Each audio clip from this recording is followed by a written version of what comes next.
evidence here, the sound of deafening fear. Oh, If you try, you just might get a little bit of trouble. Right in your side, you would never see me coming. You gon' die if you try, you just might get a little bit of trouble.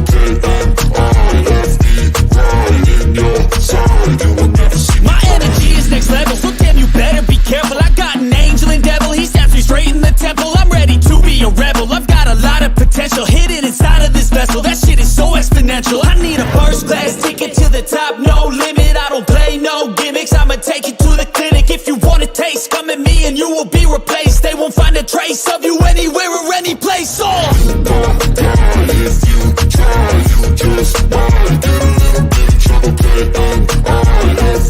Right in your side, you would never see me coming. You gon' die if you try, you just might get a little bit of trouble.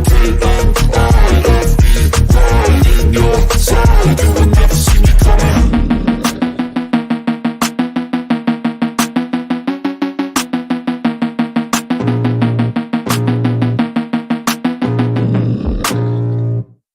I can feel the blood creeping up from the heathens. Got will, got fight, got pride, got reason. If they wanna go eat, then you know I'm gon' feed them. If you're coming for me, hope you're ready for a demon. I got eyes in the back of my head, I'm seeing. Take me for granted and you know I'm leaving. I'ma take what's mine with the webs I'm weaving. I could take this crowd from seeing to believing. Got a taste for blood and my tongue keeps bleeding. From the words I spit, so sharp, so freezing. So cold, behold, frostbite they feeling. I could tear you apart or I could go heal them. Don't believe in fate, don't believe in ceilings. I just need a taste and my mind starts peeling. I don't pace myself, I grind on kneeling. Got lust for change, I just love the feeling. I ain't gonna give up. Got too little time, I'ma live up. Head down, push forward through the tough times. Cause anything worth doing is a tough climb. And I ain't gonna give up. Got too little time, I'ma live up. Head down, push forward through the tough times. Cause anything worth doing is a tough climb. Cause I'ma live life for the fight, yeah, I'm here to get it. I got drive, got sight, always have a vision. I go by at night, I be in my feelings. I'ma be fine, need time and I'll soon be winning. I live life for the fight, yeah, I'm here to get it. I got drive, got sight, always have a vision. I go by at night, I be in my feelings. I'ma be fine, need time and I'll soon be winning. I can feel the blood creeping up from the heathens. Got will, got fight, got pride, got reason. If they wanna go eat, then you know I'm gon' feed them. If you're coming for me, hope you're ready for a demon. I can feel the blood creeping up from the heathens. Got will, got fight, got pride, got reason. If they wanna go eat, then you know I'm gon' feed them. If you're coming for me, hope you're ready for a demon.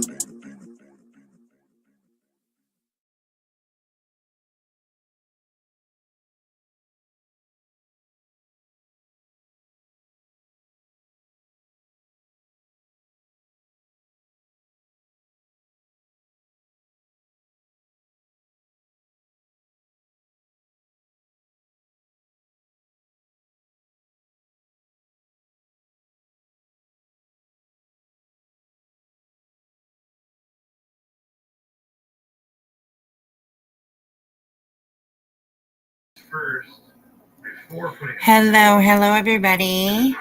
My TV's loud, so let me go turn it down. How is everybody today? Oh, sorry about that. Echo. Sorry about that. Give me 2 seconds.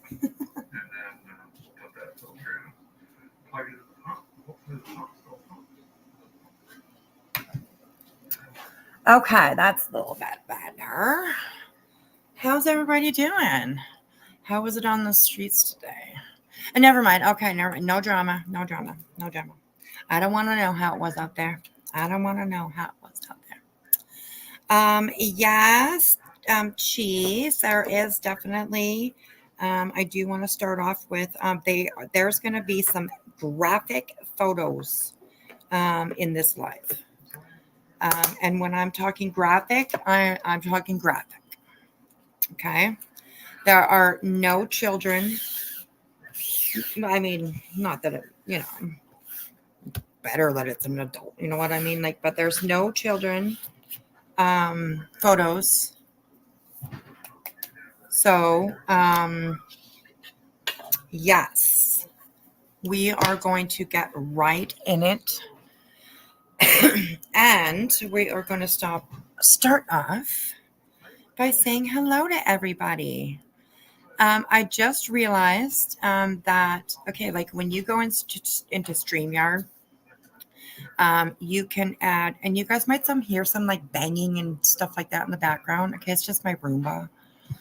It's deciding to do something, so I'm just letting it go. But anyways, when you go into StreamYards, you can add destinations. And when I scheduled this live, obviously it had, I don't know why, because there wasn't a notification on my other channel. But when I went live, we're here on both channels. So I'm just going to leave it. So if I miss your comment, I think I can see comments from both channels in my StreamYard. So I'm just going to leave it for now because I don't want to like start a live over there and just end it out of the blue. So yes. Anyways, I'll fix that for next time because they are going to be two separate channels now. So how are you all? Good to see everybody. Wow, we got like 28 people in here already. That's awesome. That is awesome. Hello, Sab, my sweetheart. How are you? K-Brace, nice to see you. Seeing the title and you had to join. Yeah, we're going to get a little, a little, what are they? Not, I don't want to say cringe because, but we're going to get deep into some photos tonight. So, Lanky Tour, hello, sweetheart. And Deline, how are you? It's good to see you over here. Awesome. Good to see everybody over here. Oh, hi, Yep. How are you? My scissors, how are you? How are you? Blank slate. And cheese, of course, is here for the goer. Here for the goer, of course, right? Retired RN, hello. Good to see you. Welcome in, everybody. Wow, this is amazing. I didn't expect this many people here. Lorton girl, hello, honey. How are you, Golden Feather? Good to see you. Good to see you. I apologize if I'm missing anybody. Like I said, I'm hoping I see comments from both like my Forgotten Whispers channel and this channel. So if I'm missing you, I apologize. I really apologize.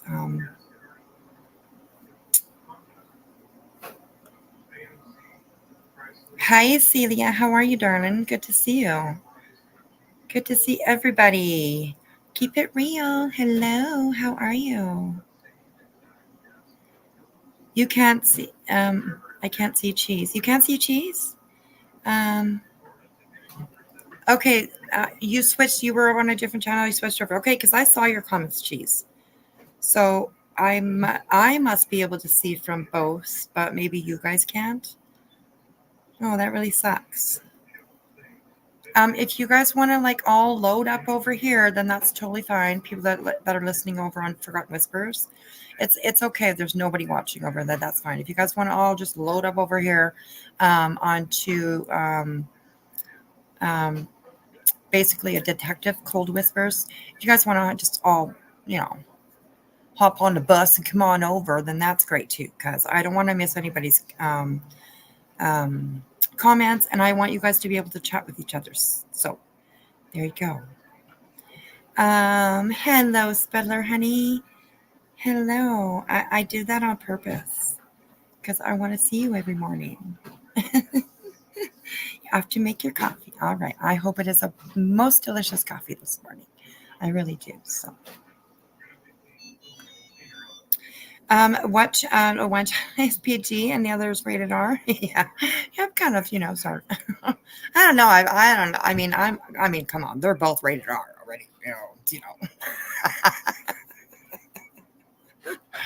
I mean, come on. We're showing some pretty dark stuff over here, and over there, well, we talk about some pretty dark stuff. So, a blank said, yeah, if you wanted to, you can just like hop on over here. And then everybody will see your comments and stuff. It's weird that what's my favorite scary movie? Yours is yes. Great Pumpkin, Charlie Brown. Nice. I don't really watch scary movies, but I can tell you that the one scene that always sticks out with me that I saw was one of the destination movies. I think it was like two or three or something like that. It could have been one. I don't know. One of the destination movies where there's a little young blonde girl and she's talking to somebody on the sidewalk, and then she goes to walk across the street and a bus comes and just takes her out. That that fucking made me jump, like literally jump. Like that, I mean, seriously. I mean, they did a good job on that scene because that motherfucking bus came out of nowhere. Seriously, and it like took her out. So yes, that's one scene that I know in a movie, and I know like destination movies aren't really like that scary kind of thing, but they're just kind of shock value, whatever. But that scene like fucking made me jump because wow, I was not expecting that. So, and I think she just told somebody off or something. I don't know. I'm not quite sure. So. Can I put a link? Yes, I can put a link. Give me a second here and I can do that. Absolutely. Um, mm, mm, mm. Okay, where are we? I will put a link, a link to Cold Whispers. Da, da, da, da. I mean, my mods will probably have it faster than me, but Okay. Share, copy link.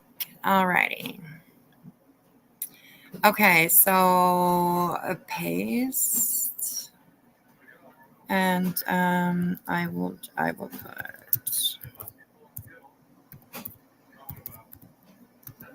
put Cold Whispers. Okay, there you go, guys. That will and I don't have my phone, and I'm not sure how to pin a comment from chat on computer. So I hope you guys. I mean, if you all come over here, the chat over there should be kind of quiet, I guess. So yeah.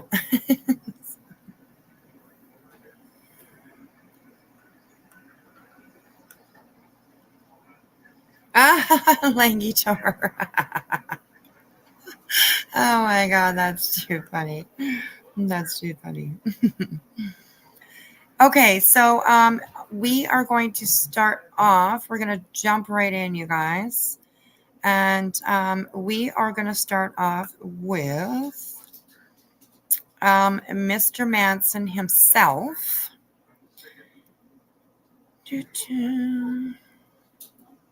Who I will say finally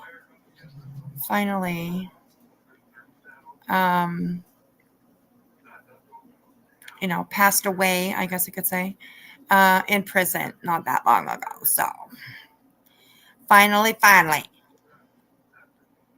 the guy is no more. So, of course, everybody knows the story of Manson. Absolutely. If you don't, well, maybe you might be, well, I mean, it is pretty notorious story. So I think that maybe, I don't know, maybe some younger generations might not quite know who he was.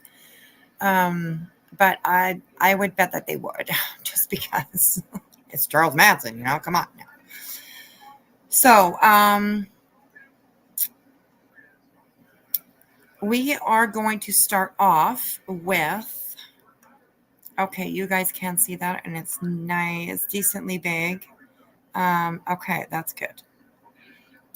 Okay, so we are going to start off with Charles Manson, like I said. And of course, everybody should know that Charles Manson was a cult leader.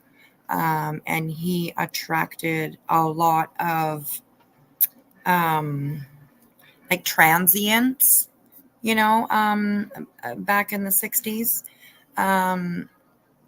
hitchhikers, a lot of young people that were, traveling around or whatever, and we would somehow end up connected with them, and he would bring them back to the places that he was staying and all that kind of stuff. It is quite the story, of course. Excuse me.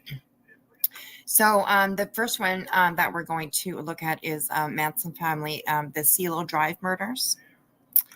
And as you see here, it says graphic crime scene photos, and in large letters, graphic. Okay, because we're going all in over here on this channel. And I figured, why not? Like, for the first little while, we might as well get like all the like major things that I would like to do over here out of the way, because I mean, eventually I would love to be monetized over here as well. And of course, once you're monetized, I mean, they probably would flag stuff like this and be like, no, listen here, girly. So okay, so we will go over just, I'm not going to read, I mean, there's a lot here, but I'm not going to read like, well, I will probably read everything. And I am probably not going to click on the pictures. Some of them are small. Some of them are larger. They do contain unalive bodies at crime scenes. You probably will see some nudity, although like private parts are kind of covered up a little bit. So just so everybody knows, I want to make sure that I make that clear before we start. So so you go there Friday and leave Sunday. Right, for like well, whatever it's called, something visits, I can't remember. It starts with a C. I can't think of the word right now, but wow, Friday and then leave Sunday, and they would have like a little apartment or something like that, eh? So yeah. KCG, I see you, honey. No worries. Go get yourself a good night's rest, sweetheart. Absolutely. Yes. Hello, Rachel. How are you, sweetheart? The Runaway Truth. Hello, all you true crime sleuths. True crime sleuths. Okay, I'm just going through. Elise, hello. Oh, Elsie. Sorry, Elsie. Sorry, I apologize. Conjugal. There you go. That's it. Exactly, conjugal. Yeah, bump and grind kind of visit.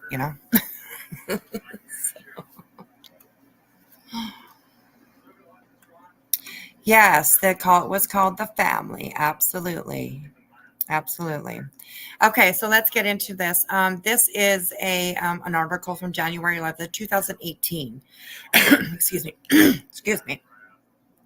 And it says the CeeLo Drive murders, also known as the Manson family murders, were some of the most notorious and shocking unalivings to have ever occurred. Although it's been over, when was this? 2018. Like 40, almost 45 years. Am I counting that right? 18, 19, 20. Well, 45 years, yeah. Since the grotesque incident happened, the memory of the victims still linger in the hearts of many, and the people responsible for taking their lives will likely forever be remembered as vicious monsters. And it's kind of interesting because I forget which one. Let me read the... Susan Atkins. I'm not exactly sure which one, but one of them was just released from prison not that long ago. Like, I think within a month ago. So, yeah, it's kind of crazy. So, okay, it says, according to documents, on August 8th to 9th, 1969, four members of the hippie cult known as the Manson family broke into the former home of film director Roman Polanski and his wife Sharon Tate. Tate was 9 months pregnant at the time. She was hosting a get together with friends at the Los Angeles home located at 100. I don't even know what to say. 10050 Acelo Drive. The family members were identified as Susan Atkins, Linda Kasabian, Patricia Krenwinkel. I'm sorry, I'm having a hard time with the words. And Tex Watson. Scaled an embankment by the fence of the upscale home and snuck through the back area of the house. Watson climbed a telephone pole, cut the wires to ensure no one in the home would be able to call for help. Warning, as you see on the bottom of your screen here, we are starting to get into some pictures. Okay, I have not fuzzed any of these out or anything like that. Okay, and I know it can be a little bit harsh to look at sometimes, but this is what true crime is. And I think that like people that are obviously here are interested in this kind of stuff. And I hope that most of you don't have trouble looking at stuff like this. But this is what I want to do a lot with this channel, because true crime is real. It is gross pictures. It is bloody clothes. It is,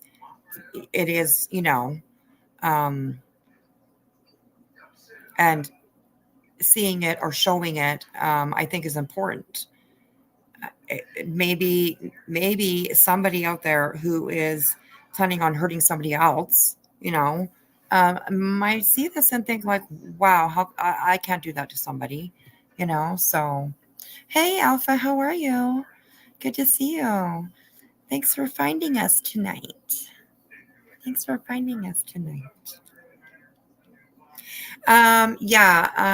will do videos in the future, and I'm not sure if there are videos included in any of these. I'm not quite sure. But yeah, we will definitely be looking at videos, and I will be making videos as well. I would love to get back into making videos because I kind of miss it. So yeah. Hello, Mitten Mama. You know what? My phone is still plugged in and it's still not turned on. So I apologize. I'll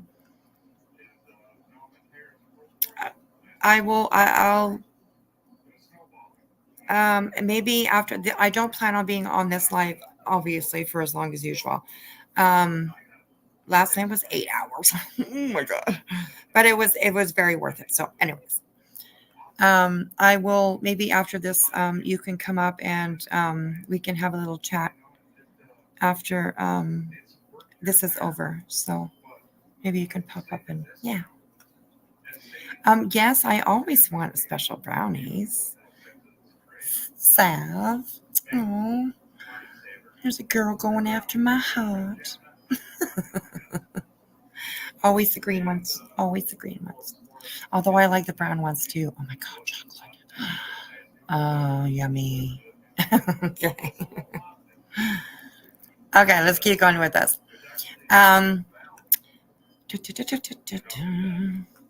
Okay, so he cut the wires to ensure no one in the home would be able to call for help. Watson instructed the other members to hide in the bushes as he stepped out to stop Stephen Parent, a man visiting the property caretaker, who happened to be driving by at the wrong time. Watson stabbed Parent before pew-pewing him several times with a .22 caliber revolver. The pew-pews unalived Parent, and Watson left him lying on the ground as the members made their way inside the home. And here we have pictures of Abigail Folger, who was found outside. And over here we have Jay Sebring. I'm sure we will learn exactly who they were pretty quick. Watson cut open the screen on one of the windows in the home and then ordered Casabian to wait outside and act as their lookout. The other members crept inside the home where Watson found screenwriter. Oh my God, people, come on. I don't know. Frykowski? Okay, we'll just call him that. Or her, I don't know. Frykowski sleeping on the couch. He woke him up, kicked him in the head, and told the screenwriter, "I'm the devil, and I'm here to do the devil's business." The other family members found 3 other occupants in the house, including actress Sharon Tate, hairstylist Jay Sebring, and Abigail Folger, heiress to the Folger coffee. Okay, there you go. I didn't know that. Okay. The family members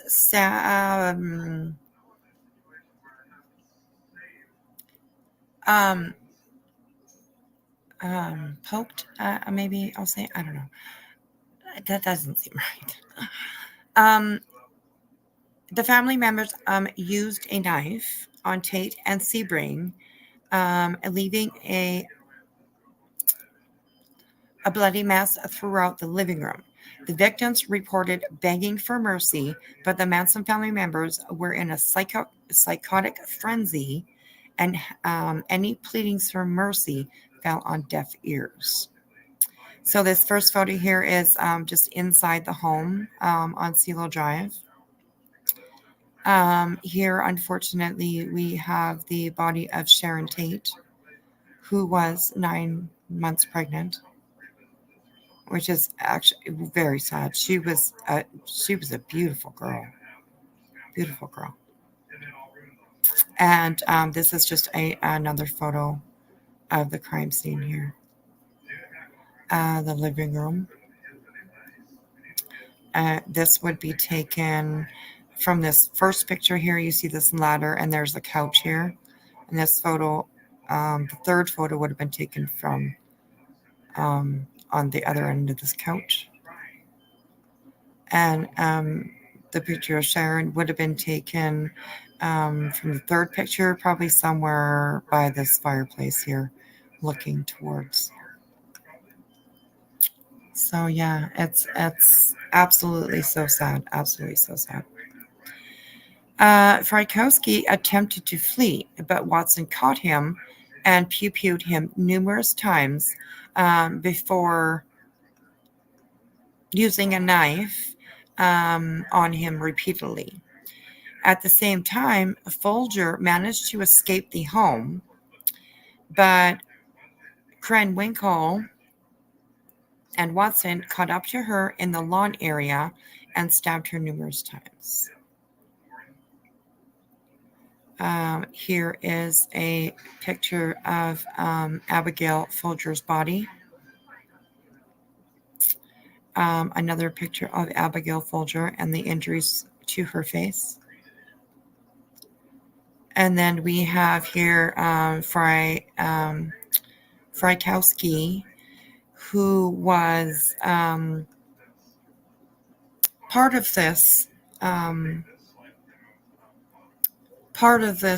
cult, but seemingly maybe changed his mind and tried to get away, but was caught and was taken out just like that family was. That's pretty sad. On December 1st, 1969, after an intense investigation, LAPD issued warrants for Watson, Krenwinkel, and Kasabian for the CeeLo Drive murders. Atkins and Manson were later charged. 4 of the 5 defendants received a life prison. Caspian, who didn't participate in the murders, was put into a witness protection program after testifying against the other defendants, which is kind of sick. I mean, whatever, you know. Yes, Helter Skelter. Yeah, absolutely. Helter Skelter was the Beatles song that Manson liked. Yeah. And there's a book called Helter Skelter. I can't remember who it's written by. I do have a copy of it somewhere. And it is about this.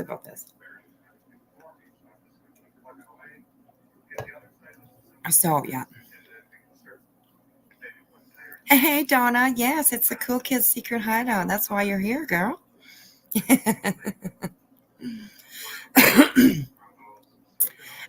Wonderland Murders and Black Dahlia. Absolutely. I will definitely find and see if I can find those. Yes. For this one, I just kind of went with something that we kind of all know. And we will definitely dig into some stuff that's like maybe not so well known or, yeah, absolutely. I'm kind of excited for this channel because I am into all of this kind of stuff. Of course, not like looking at, pictures of dead bodies all the time, but, it's all part of it, right? So, yeah. So, okay. It says here, Watson and Krenwinkel are serving their life sentences. In 2009, Atkins passed away from natural causes at the Central California Women's Facility in Chowchilla. In 2017, it was when Manson passed away, also from natural causes at the California Hospital near Cochrane State Prison, where he was serving his sentence. So, though that was that one, and which is pretty harsh. And yeah, really quick, these stories are, they're not going to be, they're not going to be an hour-long story for each one of them. So, okay, the next one, give me 2 seconds here. The next one that I had up was Mr. Dahmer, Mr. Jeffrey Dahmer.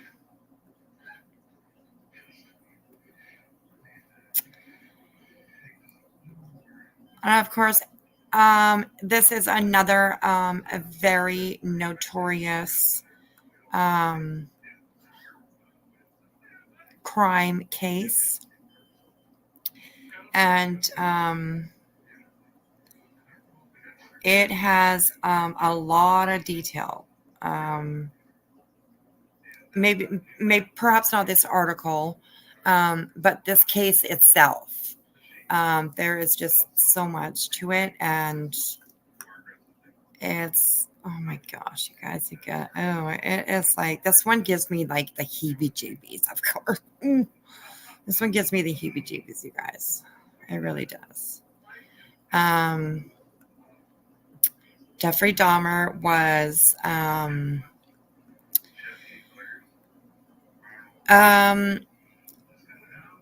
gay man that got off on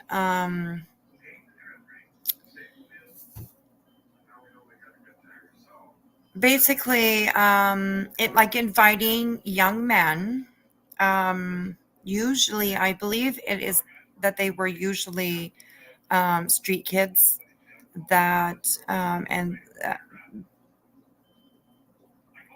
that would, like, he would come over to perform sex stuff on them or whatever. So yeah, Van Holten, thank you so much, Marion. I appreciate that. Van Holten has been released from prison at this in July this year. Awesome, thank you. I knew there was one of them that had been released. And I don't know why. I mean, maybe she's really proven herself, or you know what I mean. But I'm not too sure any of them should ever get out. That's crazy.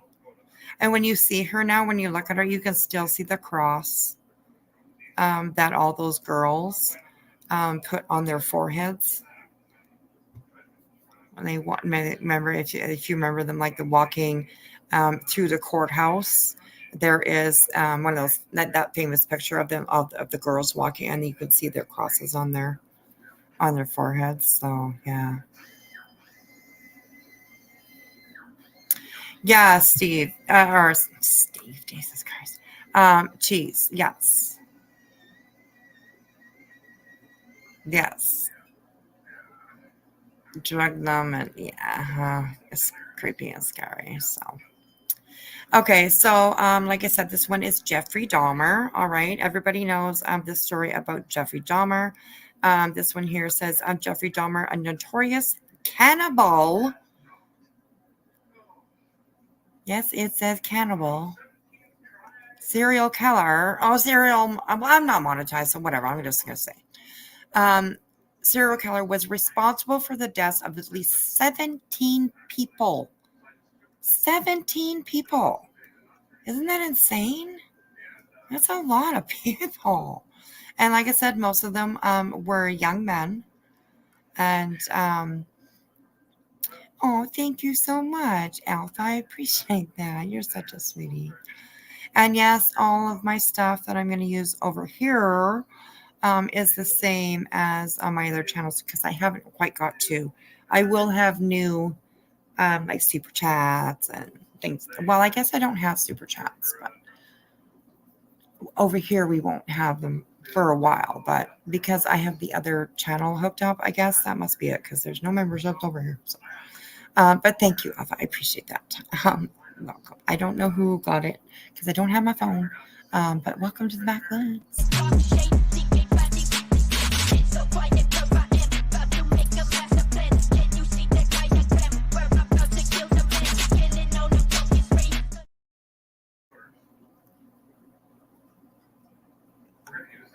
Yeah, he used to meet them in gay bars. Yeah, that's right.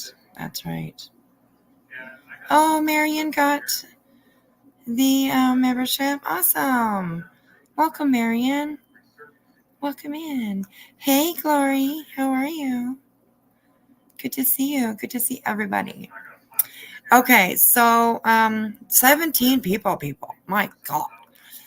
He was captured in 1991 when authorities raided his Wisconsin apartment after one of his victims managed to escape. Once inside, authorities discovered one of the most gruesome crime scenes in U.S. history. And yes, they did say cannibal. This gentleman, he was a nasty boy. I tell you that. He was a nasty boy. So, Dahmer's first killing place in 1978 after he picked up a hijacking teen, 18-year-old Stephen Hicks. A drama, fucking Jesus. Yeah, Patricia, I can see you, honey. Hello, how are you? Helen, hello, honey. I can see you as well. Welcome in, Winnie the Pup. Hello. Wow, you guys. Hello. No drama, just true crime. That's it. I know he kept some in a barrel in his room and some in his freezer. His fridge freezer, you guys. Oh, my God. Oh, my God. Okay, so one of his victims managed to escape. Dahmer's first killing, I think it was supposed to say took place in 1978 after he picked up a hitchhiking teen, 18-year-old Stephen Hicks. Dahmer drove to his parents' Bathtown Ship Ohio home and lured Hicks to go in with him. They began drinking, but after several hours, Hicks said he wanted to leave. Dahmer, who later told police he didn't want Hicks to go anywhere, he strangled him and hit him with a barbell, according to a biography.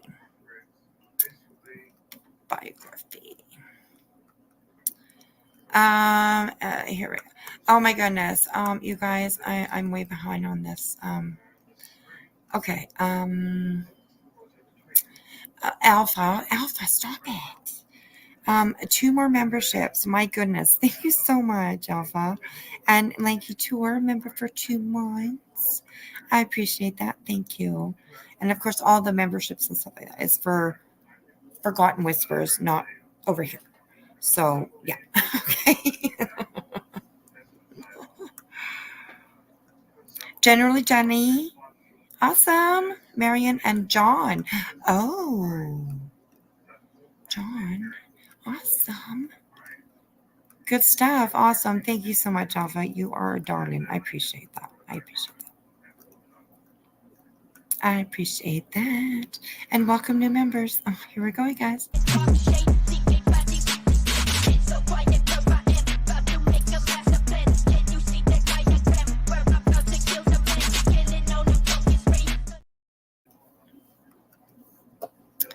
Thank you so much, Alpha, and welcome new members. I appreciate that.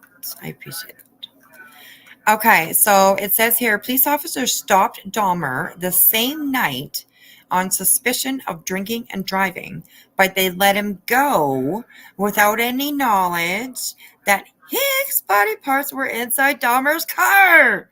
Oh my God, are you kidding me? Oh, could you imagine? Oh my God. Okay, so Dahmer later crushed Hicks' bones and scattered them, according to the New York Times. Can you imagine that? Like, bones are hard, you know? I mean, when you get older, they get a little brittle. And when you're little, they're a little brittle, you know, because you're soft when you're a baby, right? Like, you know. So, yes. Hi, Glory. Welcome. Yeah, I am streaming from Cold Whispers, but like when you schedule, you can add destinations into StreamYard, and I have both Forgotten Whispers and of course basically detective. I need to add Twitter back again because I usually stream from Twitter as well when I go live, you guys. So if you're not over on YouTube, then you can watch me over on Twitter. I'm not sure I see the Twitter comments. I have no idea, but I don't know. I really don't know. But so, oh my goodness. Alpha, thank you so much. Oh my gosh, you're just loading up the members out. Oh my goodness. Thank you so much. And Blank Slate, thank you so much for joining us. I appreciate that, you guys. Oh my God. Thank you so much. I appreciate you guys.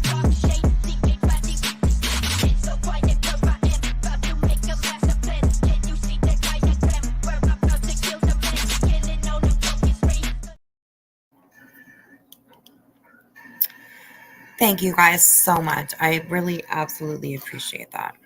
I'm going to turn this down a little bit because he's making a lot of noise.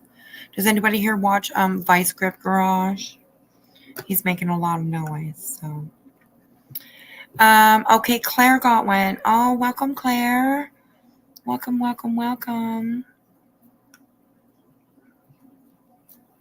Awesome, Mystery. Thank you so much. I appreciate that. Yeah, I'm going to try and grow at a steady pace over here, of course. No drama over here. No, like that, the woman that walks around screaming through like a portable speaker, you know, none of that. None of the other one that's like late to funerals. None of that. So, yeah. anyways, okay. Okay, Dahmer, and I am saying the words. I am saying the words. So I am saying the words because I'm not monetized over here, and it's really hard to remember. So I'm just gonna read it the way it is. There it goes. So yes, yeah, like guitar, absolutely.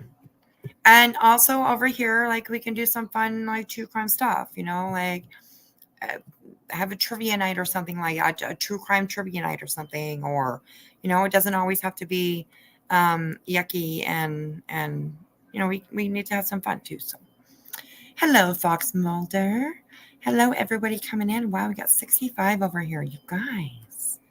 Amazing. Thank you. Thank you. Thank you.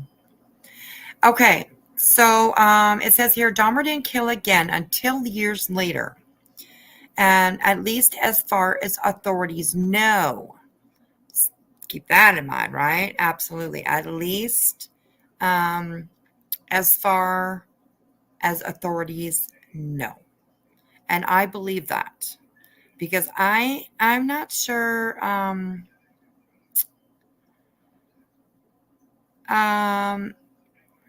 hey Queen Bee, how are you? Good to see you. No, this channel is not monetized, and I am over. I'm streaming on the other channel too, which was just my mistake. But this live has not. There no monetization has been turned on, so I should be okay. I think I should be okay. So yeah.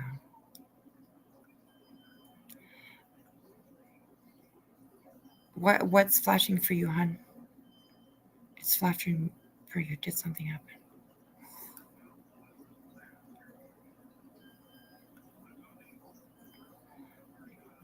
Like the channel is flashing? I'm not. Can everybody see you guys? Maybe refresh, Queen Bee. Good to see you over here, anyways. Oh yeah, Queen Bee. Yeah. My yes. I've had this other channel for a little while, but I am starting to get into it again and use it. And over here, just true crime. We ain't talking about no bitches. Well, I mean, we might, because true crime. There's some bitches out there that did some stuff. So, but none of the regular bitches. None of the regular bitches. Oh my gosh.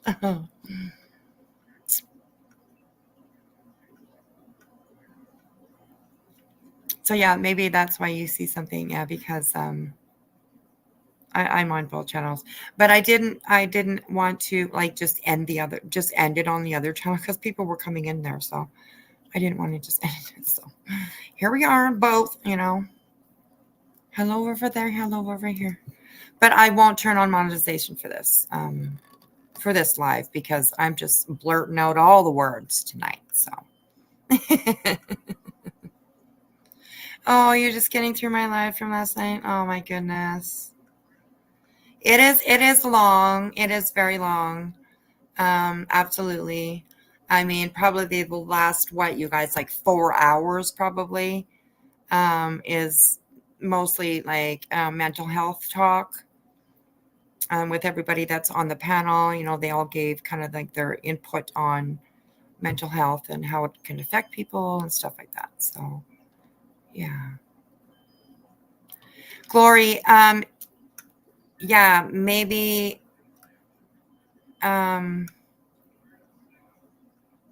maybe I should, I don't know how to turn that off. I don't know why it would be on. Give me 2 seconds and let me go into my studio here just for a second, you guys, and check. Because I don't want my other channel to get flagged, right? For,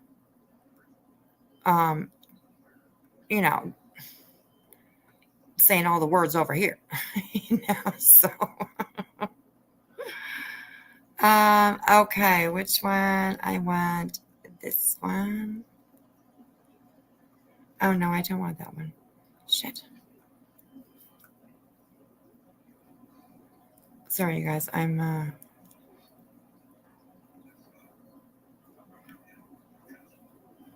okay. I'm just gonna travel over to. Excuse me. What the hell's going on? Come on now. I got a live going on. Participate, please. Lordy, lordy.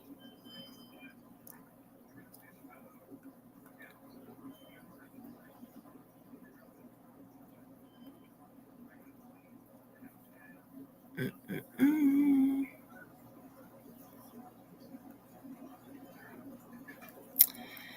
Oh, now I can't get into my freaking dashboard.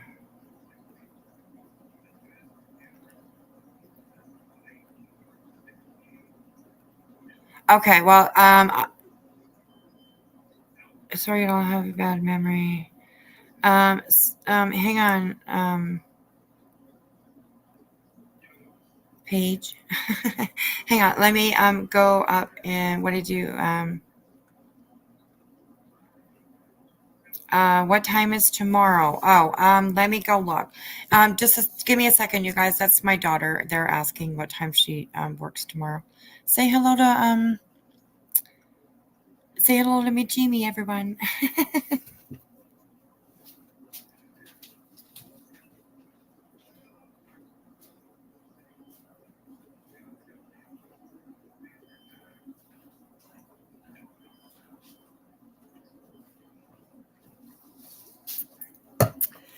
You work at 10 o'clock, my girl. 10 o'clock. Yes, 10 o'clock. Hello, Stillin, Wing Zero. No, Queen Bee, no worries. No worries. No worries. After this live is ended, I'll make sure I go in there and just make sure monetization is not on because I'm saying all the words. I don't care. I'm a rebel. I don't give a shit. No, I'm just kidding. You heard about this truck driver in California that would pick up women and oh no, then oh, okay, it's in the car. Okay. Dad's not home right now, so I will make sure I go grab it. But if it's in the car, it's safe, so yeah.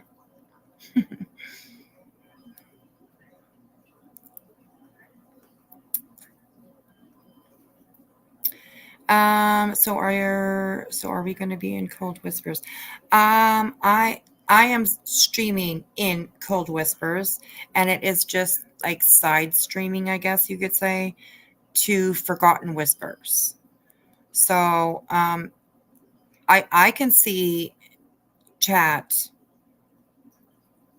I can see both chats if you're either over there or over here. So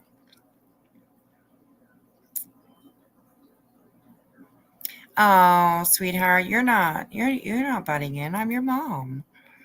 Girl, ain't no butting in on your mama. Ain't no butting in on your mama. I love you. Have a good night, okay? And I'll see you in the morning. Get some sleep if you're going to get up early. Hi, kid. How are you? Patricia says someone blocked Patricia. It might have been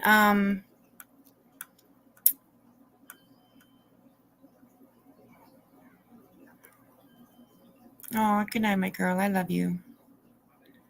I love you. We'll see you in the morning.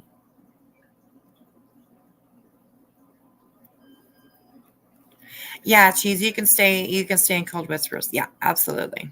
Absolutely. Yeah. I like if you're over at Cold Whispers, I think you will only see the chat that's over in Cold Whispers.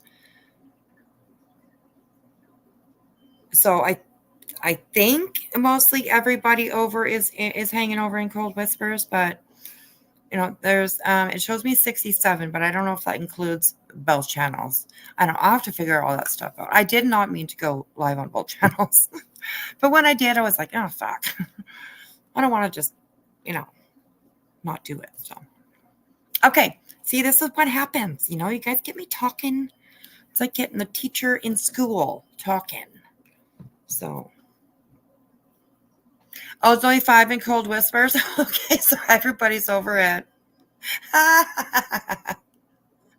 Well, hello, everybody over in Cold Whispers. Most are in Whispers. Oh, that's okay. Everybody can hear me and see me just like they were over here, or if I was over there. So I will say then,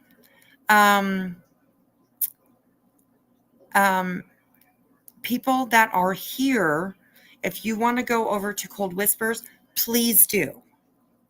Please do. Because if you're hanging out in the Cold Whispers channel, you probably won't see very much chatting. And there's quite a few people chatting. So if you guys want, like, head over to Cold Whispers. Reverse what I said before, because I said, oh, everybody can head on over here. But no, head on over there. This is fucking confusing. We'll get through it, everybody. We'll get through it. Maybe it's time to spark up, I mean, if you got them, like Queen says, Queen Cheer, come on. If you got them, smoke them, spark them up. That's usually what I say, spark them up. So, okay, here we go. Oh, you know what, you guys? Actually, before we go any further,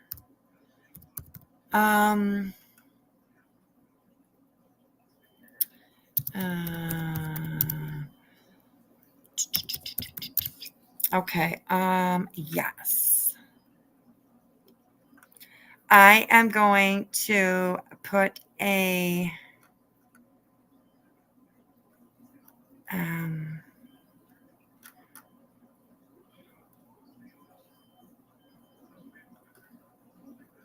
okay, I'll have to find it because it's not working. I am going to share a link with you guys before this live ends. And it is, and maybe somebody can find it for me, one of my mods. It is called True Crime Dime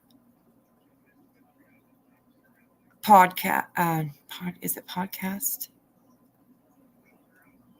I think it's True Crime Dime podcast. And it is from our True Crime Dime. So I definitely want to share that with you guys. I'm not even kidding.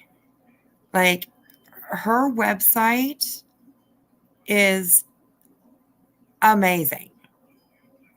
Like, she did such a good job. I mean, it's beautiful, honestly. So damn it, I just didn't have it there for a second. So I will grab that link and share it with you guys. So anyways, let's keep going here. My goodness, we just way off track here. That's what happens when you smoking weed. I'm just kidding. Okay. During the 1980s, he killed his second victim, but claimed he woke up after drinking to find the man, Steve Tuomi, I think, dead. Dahmer claimed he didn't remember what happened. Shortly after he killed 2 other victims, he stored them along with Tuomi at his grandmother's house in West Allis, Wisconsin. His grandma's house. Dahmer claimed he dismembered Tuomi and did some stuff over his remains before burying him. He also admitted to mastering over Hicks' remains. it doesn't quite say what these pictures are. It just says photo, photo, photo, photo. But these are things that were found. I believe this right here is a human head. This definitely looks like a hand with the fingers. Oh my goodness, yes. And I believe that this is either a fridge or freezer shot, as along with the other ones. Oh God, could you imagine opening up your fridge or anything? I mean, oh my God.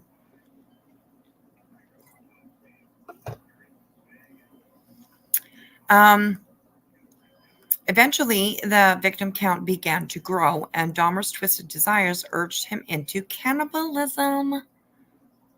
Like, that's horrible. Click the photos. Can I click them? Oh, I can. Okay. We're getting deep now, you guys. Okay. So yeah, I do believe that would be a hand. Oh my goodness. Oh, it doesn't say anything. It's just the picture. And it's too bad this up here in the corner is just way too blurry for me to be able to see. So crazy, insane. This is another one. And it says up here, Dahmer Fridge B. So this is photo B, Dahmer's fridge. And then I don't know why they took a picture. They probably just took a picture of everything in his fridge, I imagine. So, or maybe there's, some homemade sauce in there. I don't know. Okay, Wispy, that's enough.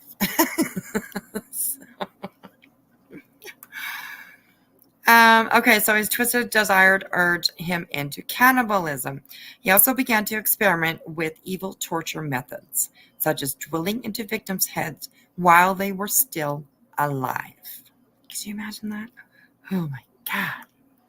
I was branching out. That's when the cannibalism started, eating the heart and the arm muscle, Dahmer told Inside Edition in 1993. It was a way of making me feel that they were a part of me. At first, it was just curiosity, and then it became compulsive.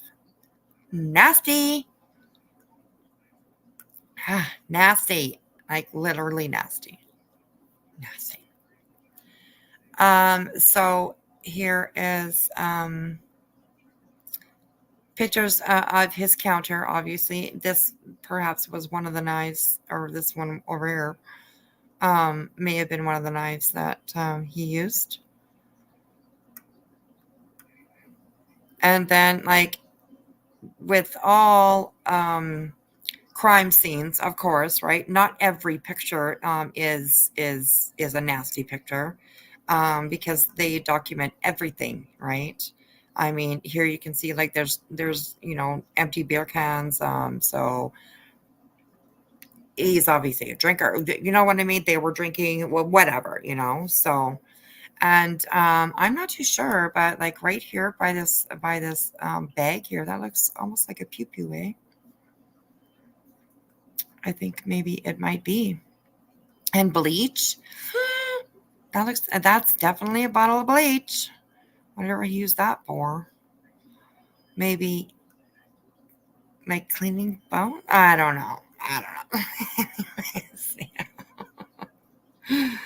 And these are obviously some of the tools that he obviously used to dismember these bodies that he lured into his house. Dahmer also admitted to saving human leftovers and freezing body parts to eat later. He used saw, hammers, knives, and other tools to chop up his victims, which we just saw in this picture here.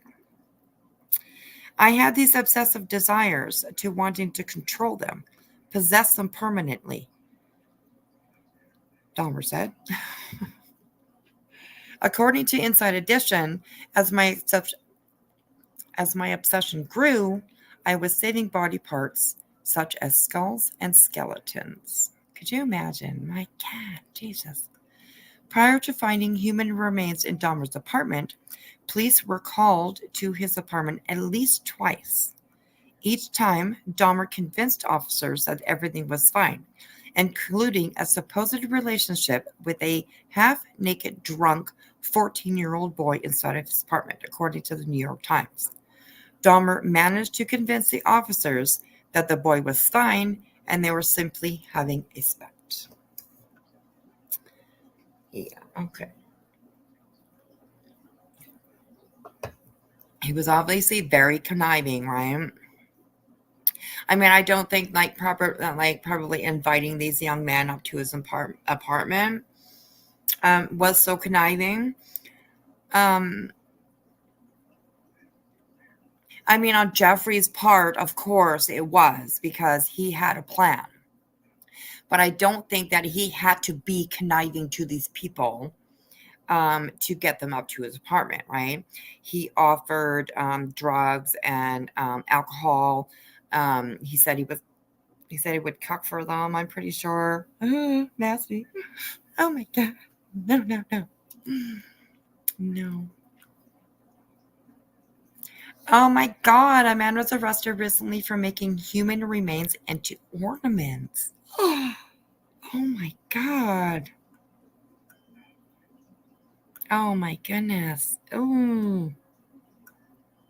There was a trade in this type of stuff. He stole the bones, by the way.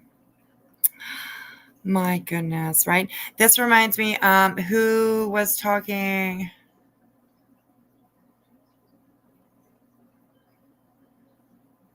Nanya. We were in Nanya's live earlier. And it got into talking about like movies and all that kind of stuff.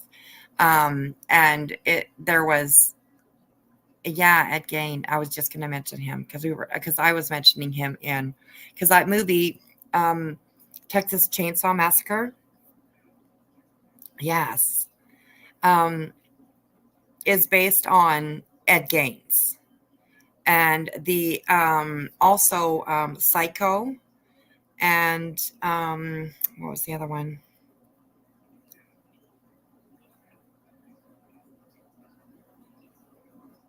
Psycho, and I think the other one was Silence of the Lambs.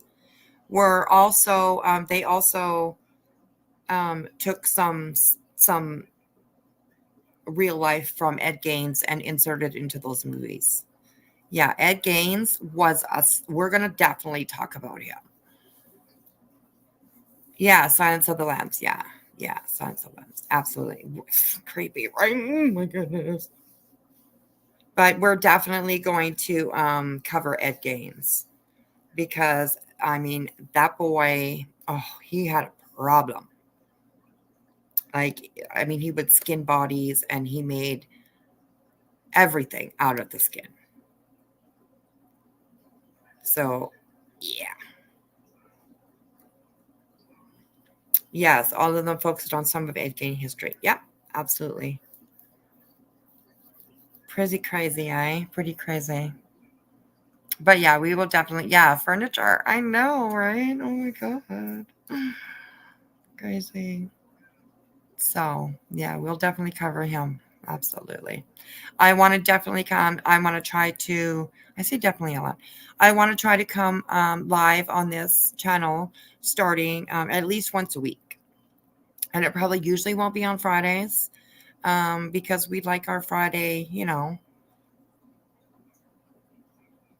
Friday BS, end of the week kind of fuck them, fuck this, fuck that kind of lives, So, gotta have those Friday night.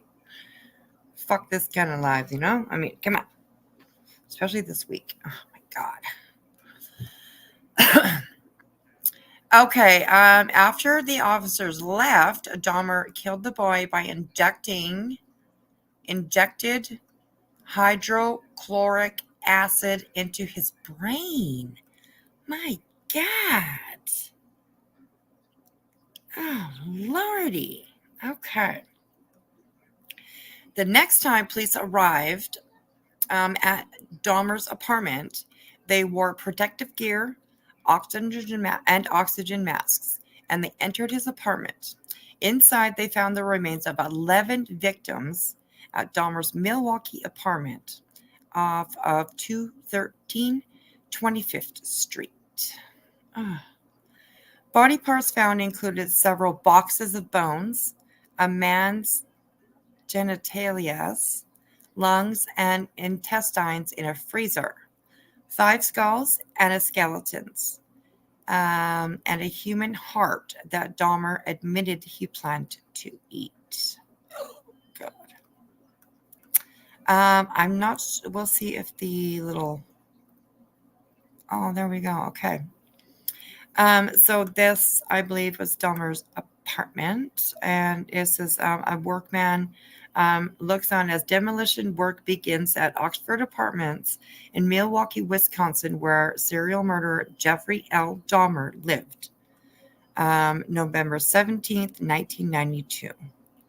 Some neighbors support the demolition while others oppose it, noting the apartment building could provide home for poor people.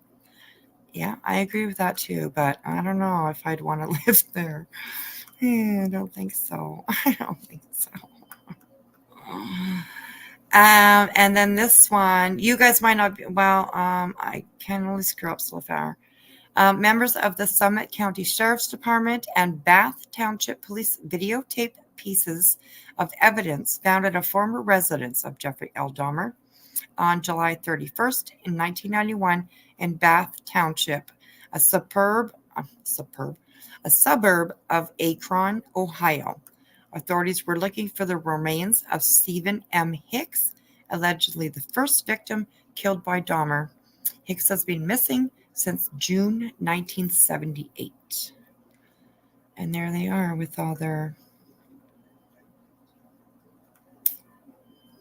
What a job, eh? I mean, thank God for... I've always been interested in crime, and I used to want to be a detective, and then I wanted to be a lawyer, and then I went back to wanted to be a detective, and you know what I mean? But man, it would be such a definite hard job. Absolutely. Can you believe people to go to see the vacant lot? Building gone, a vacant lot. Spectators go just to see the lot. Wow, eh? That's a little maybe too obsessive with true crime. I can see if the building was still there for, whatever, I can maybe see that, but an empty lot, I mean, why bother, right? So, okay, so this third picture is Summit County Sheriff's Detective Larry Momchilov sifts through debris as Dr. Thomas Marshall, a forensic expert with the Sheriff's Department, checks a burning barrel at the former house of Jeffrey Dahmer on July 30th, 1991 in Bath Township. God, eh?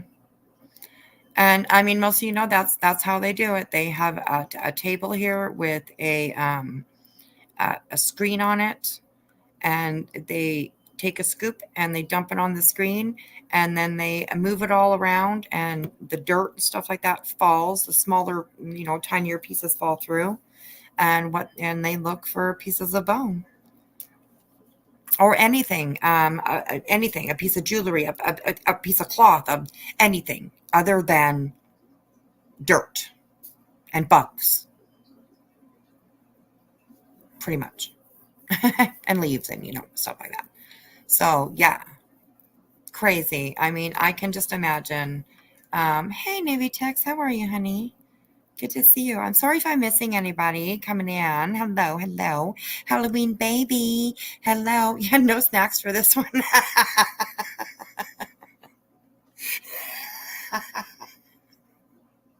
That's awesome. Oh my God, seriously. You have a tattoo of the Zodiac signature on you, cheese? Okay, that's a little weird, dude. Send me a picture. No, really, send me a picture. I want to see that. Send me a picture. All right, so those are those 3 pictures there. Dahmer eventually pleaded I don't know who wrote this, but I don't know. Okay, let's just skip these first three words here, okay? Eventually, I guess we could use. Dahmer has pleaded guilty but insane to 15 deaths in 1994. He was ruled sane and sentenced to 16 life sentences. He was shipped off to the Columbia Correctional Institute in Portage, Wisconsin. Oh, here.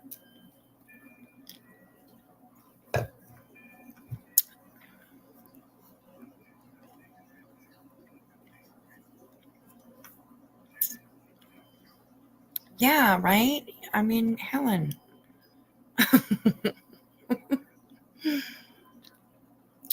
He'll send me one. He'll send. My phone's not turned on, right? I actually probably could. It's been plugged in long enough. Let's see here. Runs with scissors. That's it. You're punished.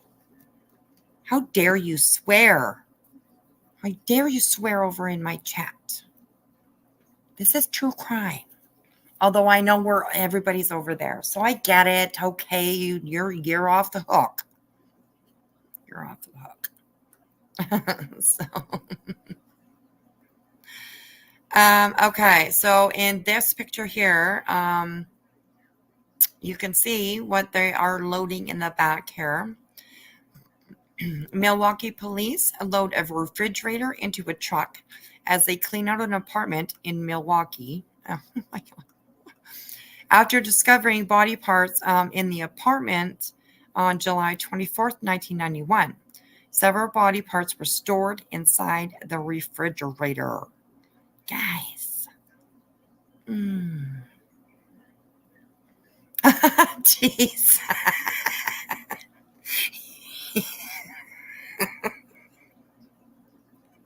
That ass better be buff.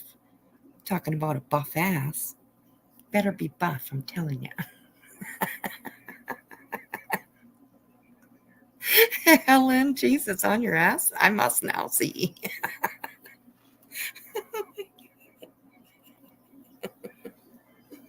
Oh my God.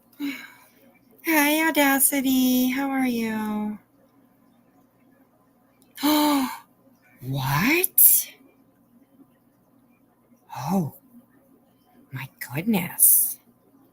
20 minutes from you. Oh, that is like, my God. I can show them. I'll be the judge of that, Cheese. Maybe I don't want to show them. Maybe I don't want to share them. I'll be the judge of that. She says, you can show them. Excuse me. They are my pictures now. You sent them to me. So, you know. Just kidding. Okay. The second picture here, you guys can see how they dressed up. Look at them back in the day. Oh my gosh, some big tanks on them, and wow. So yes, this was absolutely a biohazard situation. And you see how they were dressed to go into this apartment to, they duct taped these barrels closed, probably so, nothing was going to leak out while they were moving them. I guess. I don't know. It's kind of crazy. Milwaukee policemen carry away the dismembered rests of the victims of serial killer Jeffrey Dahmer in this undated filler. Crazy, crazy, crazy. I remember seeing all of these pictures and seeing all of this, all of the news coverage and all that kind of stuff. So you gave the pictures to Salve? Cheese. What's going on here? I thought it was like exclusive. Something like that. Like, weren't they like, come on now. I'm just kidding. I'm just kidding. Me and Sav, we're good. We'll share. We love each other. We'll share. We'll share. Okay, anyways, we're talking about dismembered people, so stop it. Stop it. But yeah, this is the kind of fun that we're going to have here, you guys. I promise you that. I promise you that. And this is the apartment building that Jeffrey Dahmer lived in. And it says neighbors gather near a Milwaukee apartment building on July 24th, 1991, as police continued to investigate their discovery of body parts in an apartment of Jeffrey L. Dahmer. Oh, just creepy, huh?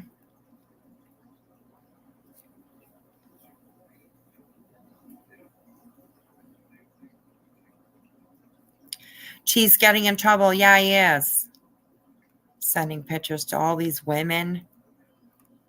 The other night, he was like, I'm so happy to be surrounded by all these beautiful women. Because he was in the middle. He was in the middle. Cheese is having a good time over here. Okay, in November of 1994, while Dahmer was on a work detail at the prison, he was attacked and killed by inmate Christopher Scarver. Go, Christopher. Sorry. Who bludgeoned him to death with a metal bar. I asked him if he did those things because I was fiercely disgusted. He was shocked. Yes, he was, Scarver said. According to the New York Post, he started looking for the door pretty quick. I blocked him. He ended up dead. I put his head down. Scarver later said Dahmer didn't make any noise while being hit. Crazy, eh?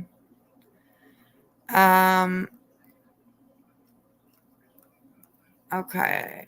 And his victims were Stephen Hicks, 18, Stephen Tuomi, 25, James Doxteter, 14, Anthony Sears, 24, Raymond Smith, 32, Edward Smith, 27, Ernest Miller, 22, David Thomas, 22, Curtis Straughter, 17, Errol Lindsay, 19, Tony Hughes, 31, Conorak Synthasumphone, 14.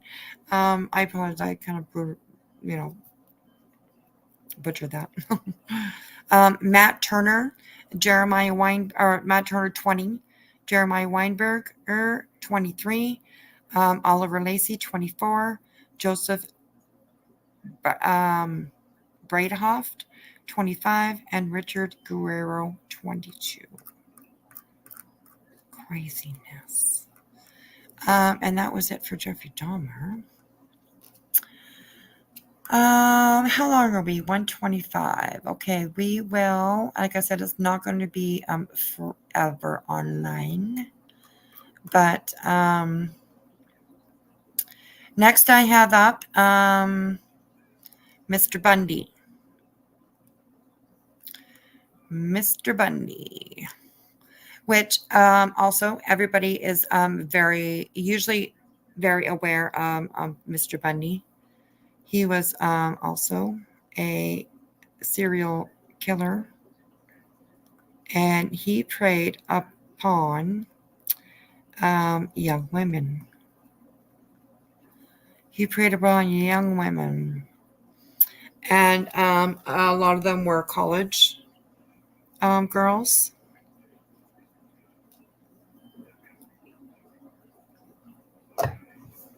So, if you guys can, maybe we will just take one quick, tiny little break. And I can go and fill up my cup again because it's empty. I just realized it's empty. So let me... What can I do? What can I do? What can I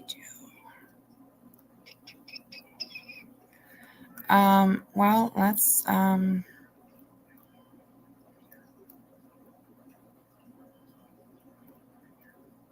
Hang on a second here. Let's put some music on.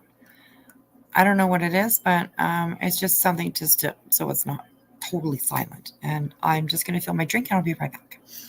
Thanks, guys.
Okay, I'm back. Thank you, guys. Thank you, everybody, for that. Let me go get my drink.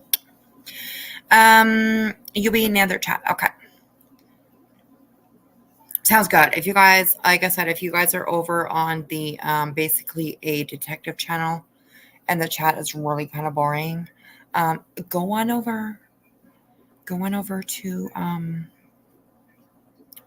my main channel and I don't know what in the homo porn music that was. I don't know. It's like StreamYard music. I haven't like uploaded music. You can upload your own music, but like there's just I don't know. I have to download some music from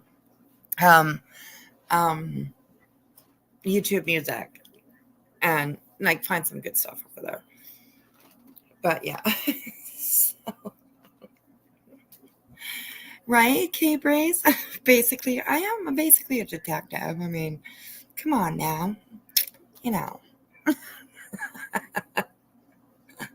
I thought it was a cute name. It was just Cold Whispers, but I don't know. I wanted to just add something to it. So, yeah. Oh, geez. Cut it out.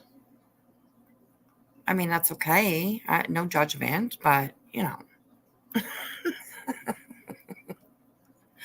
Okay, so you guys, here we have Ted Bundy.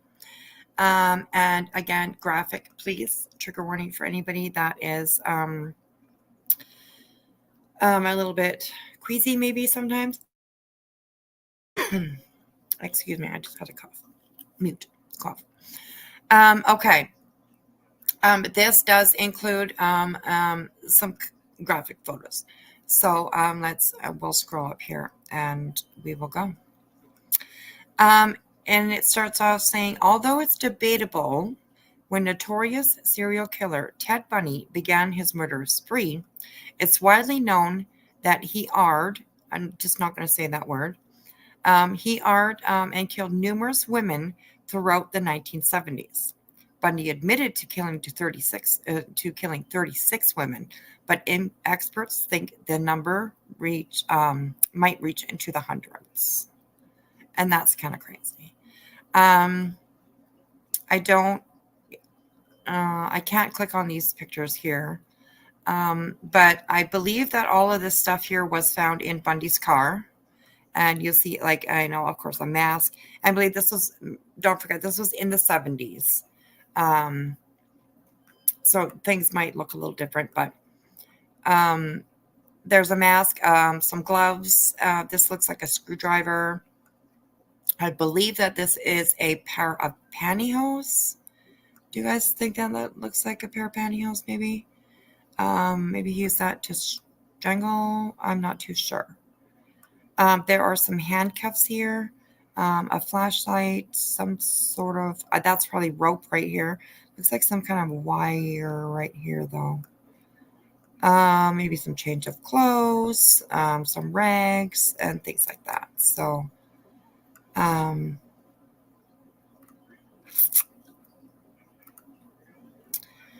I want to hang out, not in the mood to play games.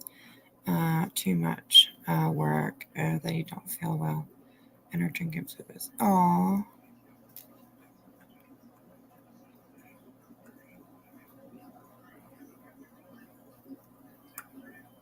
This is the place just to hang out. We're just talking some true crime. That's all. Yeah, absolutely. And hello, Laugh at Life.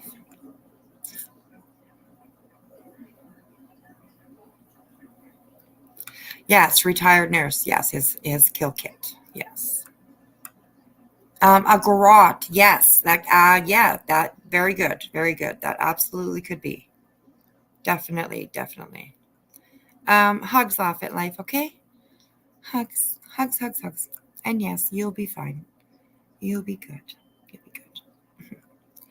Okay, so it says during the mid 70s, when Bundy lived in Seattle, numerous young women in the area began mysteriously vanishing. Women in Oregon also began disappearing in alarming numbers. In February 1974, Bundy kidnapped Linda Ann Healy from her basement bedroom in King County, Washington. Authorities later found her skull around Taylor Mountain, which I don't know that area. So, it didn't say anything here about a college dorm, but Linda Healy's, this one just says Linda Healy's room. And we might find if it was one of the students as we go through. So, in August of the same year, Bundy moved to Salt Lake City, which is in Utah, to attend law school, albeit briefly, when he attacked 18-year-old Karen Sparks after he broke into her apartment, beat her with a metal rod, and AR'd her, leaving her in a coma for almost 2 weeks. Around the same time, Bundy took a hiking trip to Idaho, where he strangled and AR'd an unidentified woman. 2 months later, he kidnapped a teen girl, Nancy Wilcox, 16, in Holiday, Utah. Police never found her remains. Oh, goodness. And then 2 weeks after that, 16-year-old Melissa Smith disappeared after visiting a pizza parlor in Salt Lake City. She was found strangled to death on October 27, 1974, with her body dumped at Summit Park. Other victims included Janice Ann Ott and Denise Marie Naslund. And there he is. Ted Bundy often lured unsuspecting victims into his Volkswagen Beetle. Yeah, crazy, eh? And like he was, I never found him attractive, but people say that he was very charming and alluring, I guess you could say. And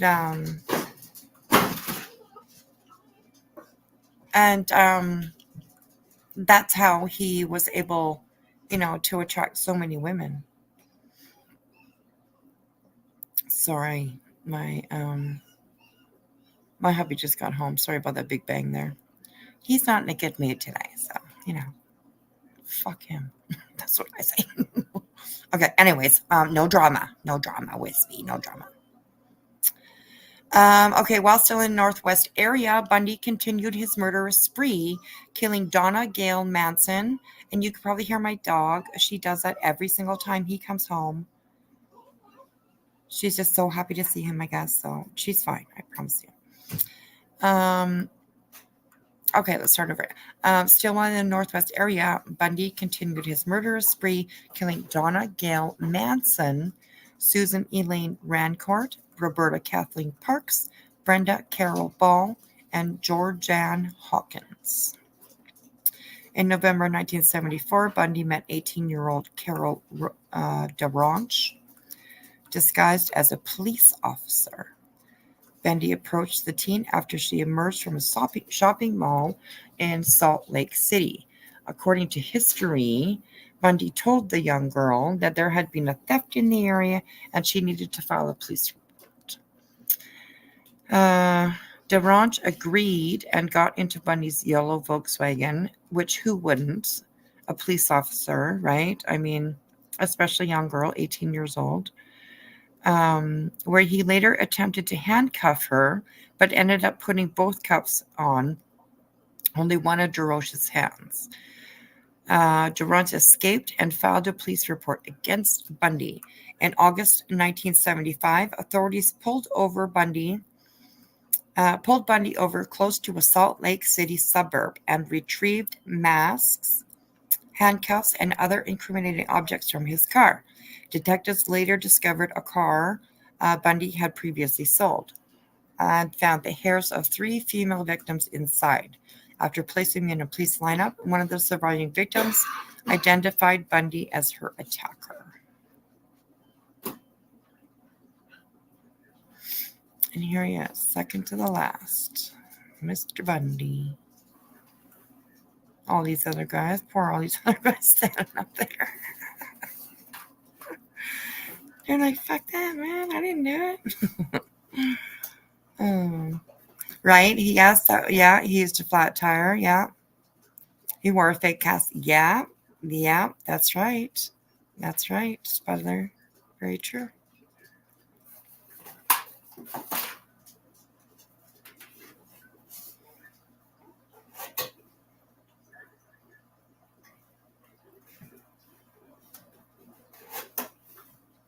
Yeah. Yeah, geez, you probably have heard the story about this quite a bit, eh? Is that common? Is that common in prison for people to talk about other like true crimes like this? Famous ones, or maybe not so, or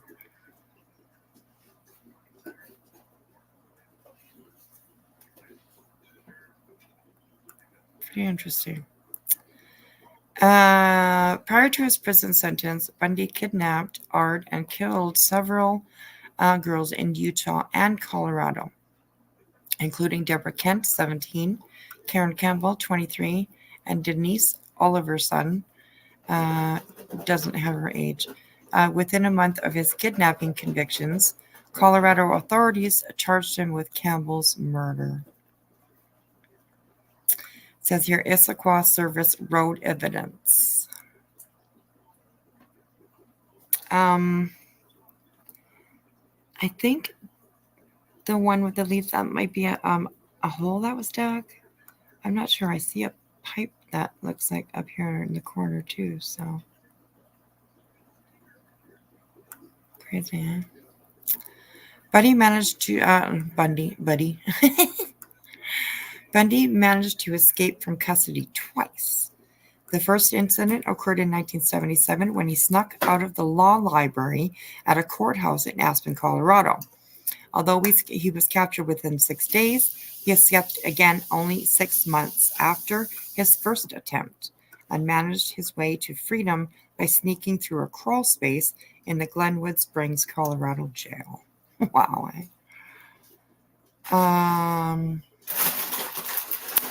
So here we obviously have a skull, and as well over here. Yes, a skull. On January 15th, 1978, Bundy made his way to Tallahassee, Florida, after stopping through several other cities, including Chicago and Atlanta.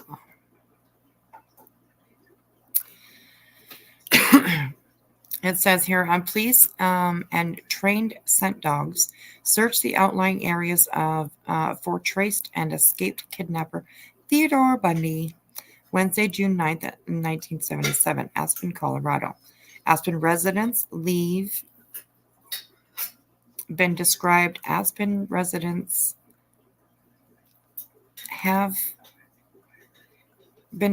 as somewhat miffed, maybe, as the escapee and resulting search.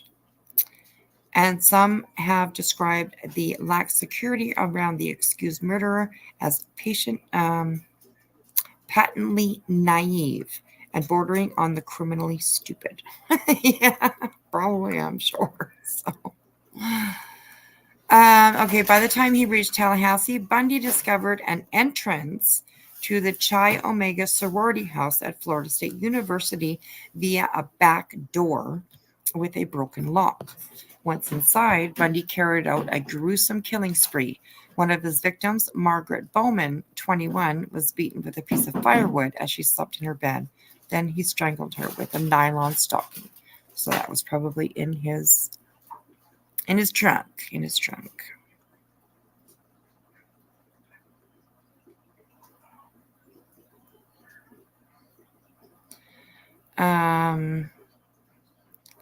These are pictures, crime scene of Margaret Bowman.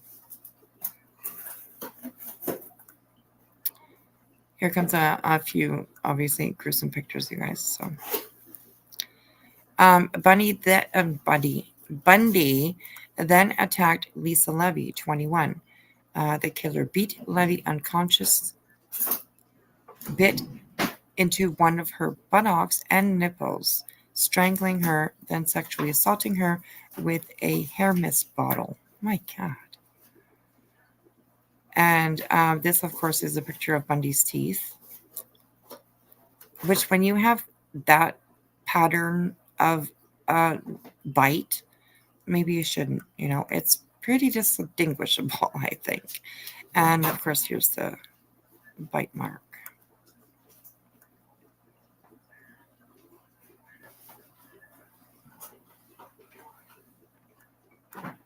Underneath here, it says Bundy bit off victim Lisa's nipple, but this I don't believe is her nipple.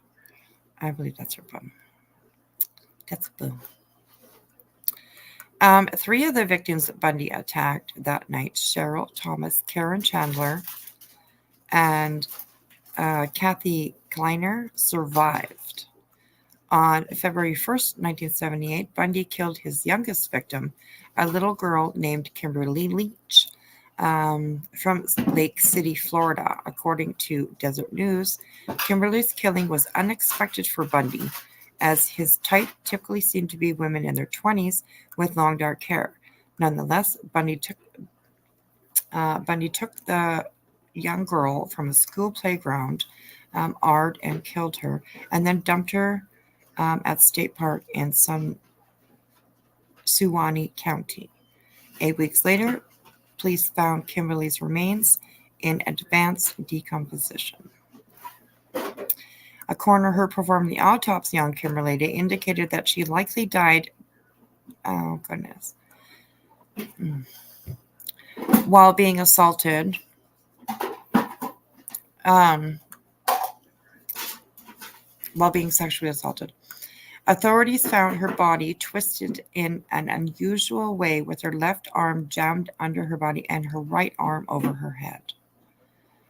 On February 12, 1978, Bundy stole a car and began driving west when he was pulled over in Pensacola, close to the Alabama state line, by Pensacola police officer David Lee. After discovering Bundy was driving a stolen Volkswagen Beetle. Oh, I thought that was his Volkswagen. But anyway, Lee placed him under arrest, while a furious Bundy lashed out by kicking the officer in the legs. Bundy managed to break away from the officer, but Lee gave chase, eventually capturing and subduing the suspect.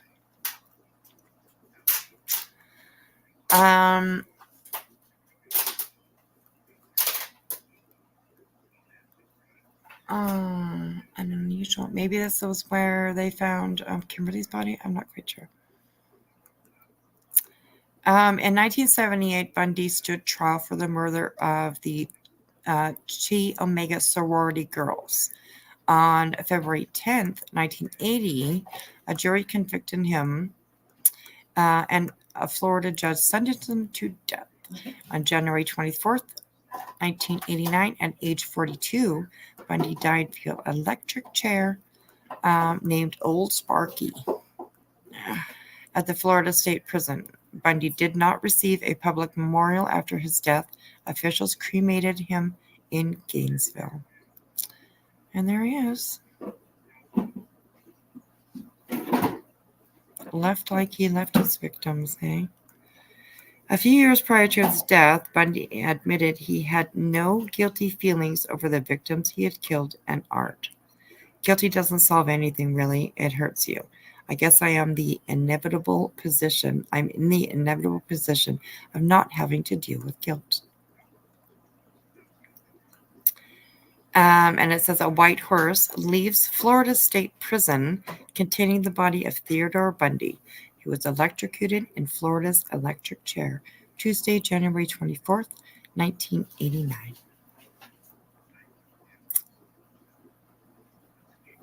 Wow, crazy, eh? And there was quite a crowd, I remember, outside of the prison the night that Bundy was electrocuted. And they were even, selling T-shirts that said like "Fry Bundy Fry." They called it like Friday, FRY Day, with his picture on it and stuff. It was a huge thing. So it was a pretty huge thing. Definitely.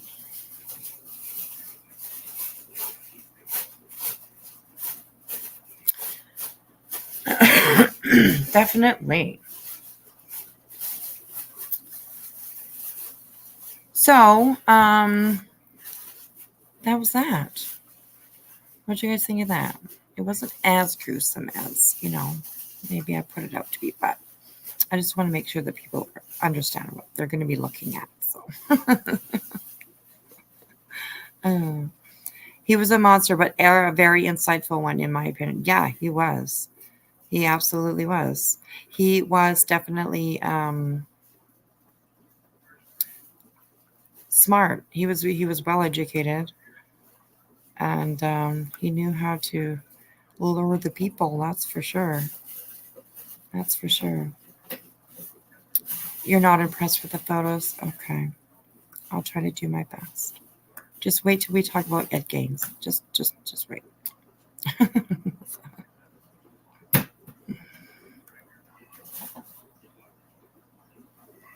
I see they found the missing Doomsday family. Mom and her bro arrested.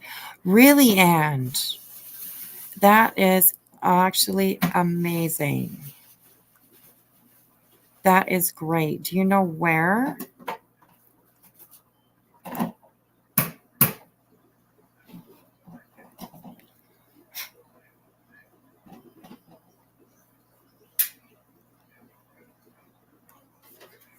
I was just watching a clip about that earlier. And oh my God, Lori Vallow vibes. Like, and they were in Alaska?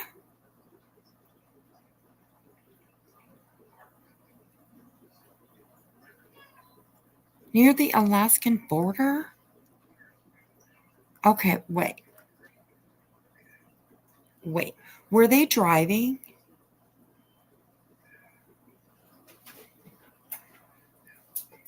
Because if they were driving, then they drove through my fucking town.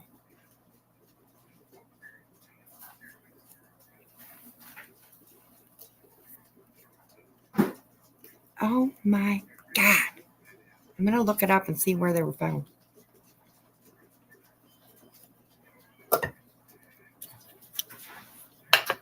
Because, literally, there's only one way to drive to Alaska, and that's on the Alaska Highway.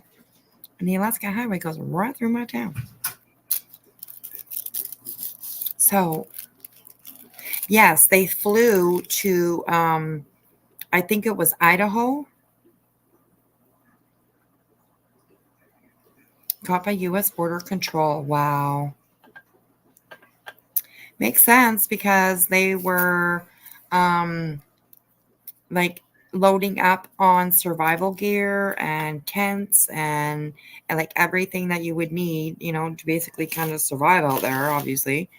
Um, so yeah, going to Alaska would definitely make sense. Wow, that's amazing. That's crazy. I would love to know. I'm gonna try and look it up and find out exactly where they were caught. I mean, it doesn't even really matter because I mean, if they drove, then they would have had to have gone. I do believe. Damn, that's the only way to drive to Alaska.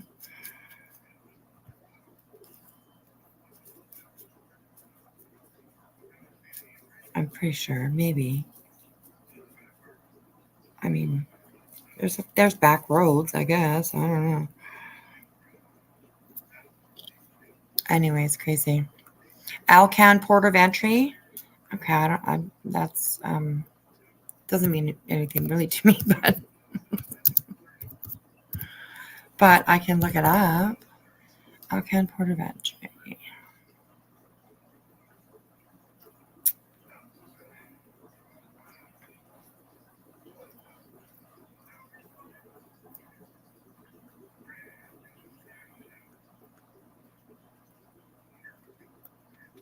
Okay. Wow. That's like in Beaver Creek.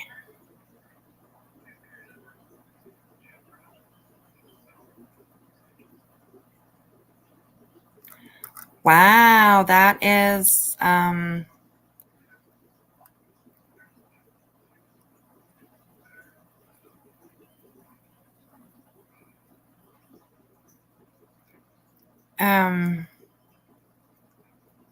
just give me a second here. Let me bring this up here.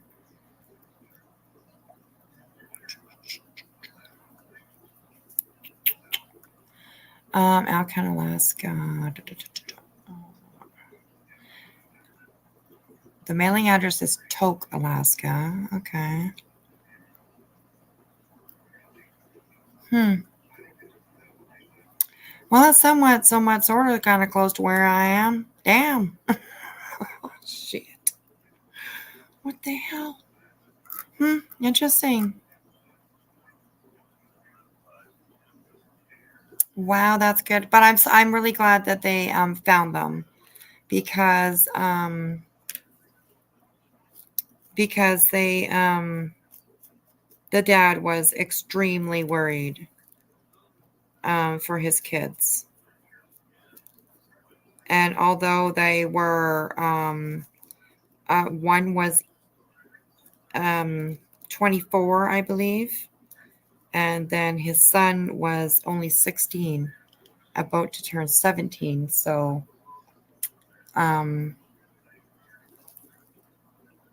yeah, that's pretty crazy. And it's like such do you guys know what we're talking about? All of you, anyways, or some people are like, what the hell are they talking about? It just Lori Vallow, Chad Daybell vibes, like, but with brother and sister. Kind of crazy. It'd be interesting to like learn a little bit more about it because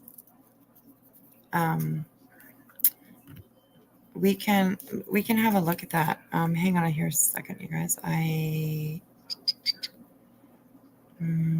think I can do it from here.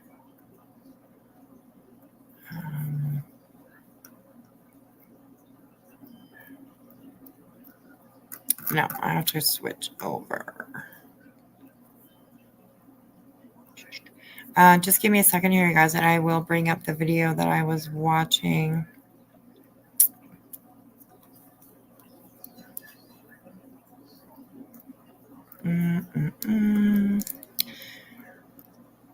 It shouldn't be too far down, but you never know. I mean, sometimes you watch a lot of shit during the day. You don't even know. Okay, here we go. No.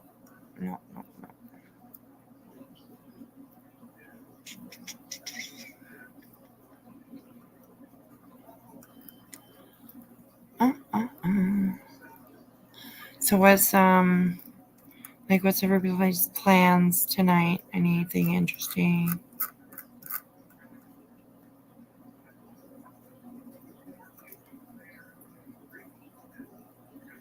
Anything interesting at all? Where's the parties? I'm just kidding. Jesus, I haven't been to a party for a long time.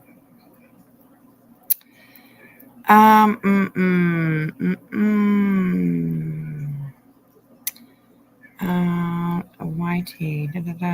Wait for it. Breaking news.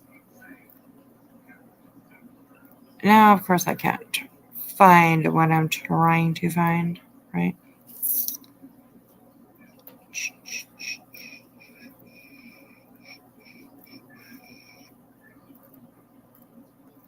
Okay, I can't be that far back. All right, just give me a second and I will look it up.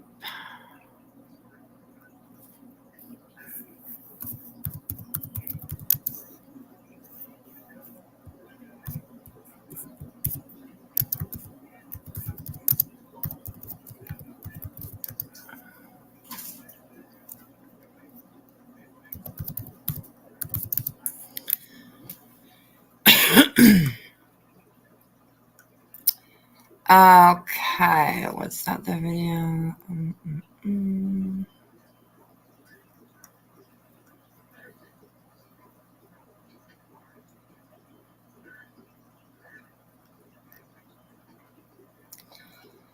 Okay, let me bring this one up here. I think this one, oh shit, it probably doesn't have a video.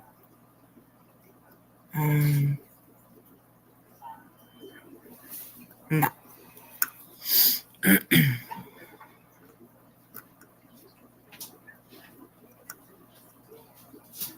Who was that New Jersey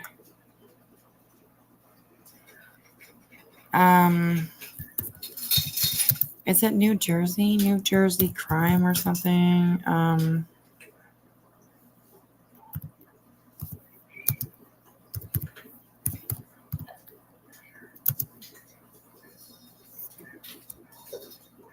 I don't know. I can't remember. Anyways, okay. Just give me a second, you guys, and I will bring this up. If I can find the damn video, where the hell did it go?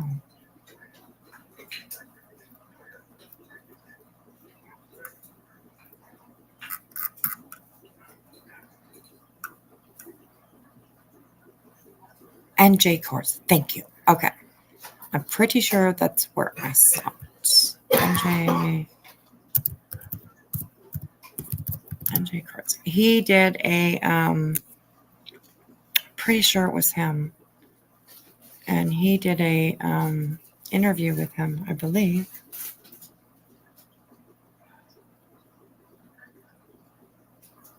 Okay, no, it wasn't him.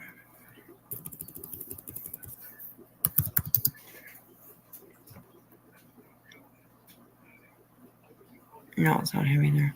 I don't know. I'll find. I'll bring up another one. There's lots out there. So.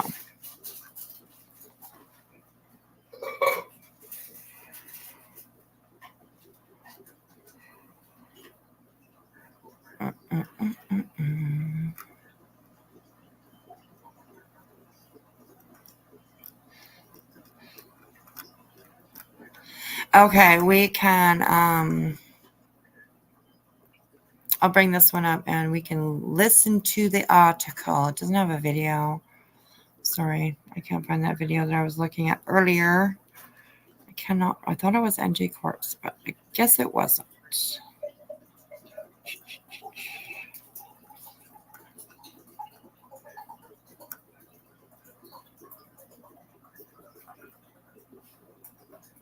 Okay, Helen. Yeah.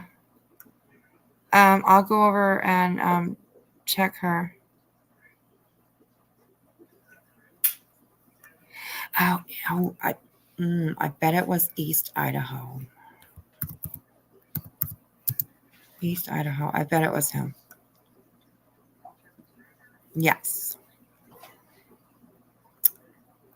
I think. Yes. No. Yes. No. Maybe. Okay.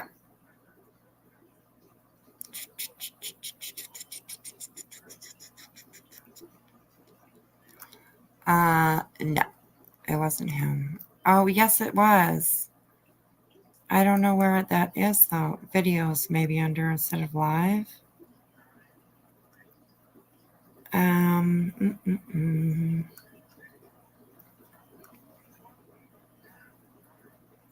Okay, I got it. Oh.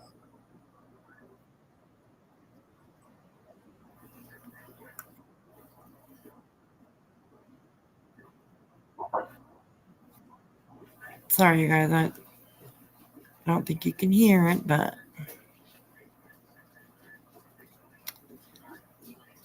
okay, let's bring this one up and we will watch about this because this is like some seriously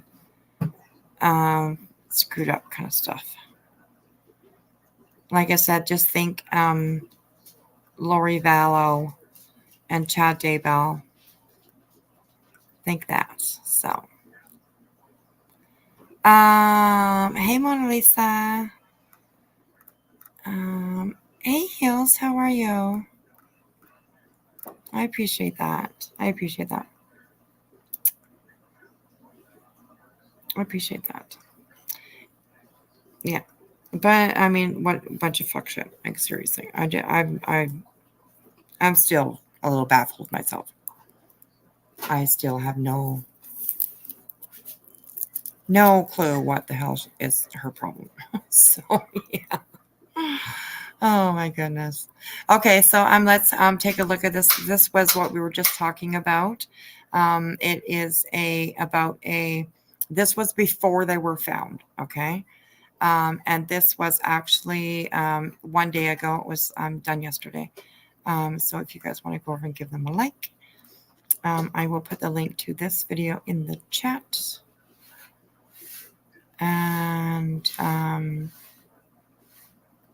you guys can go and grab this channel from there. Okay, what's going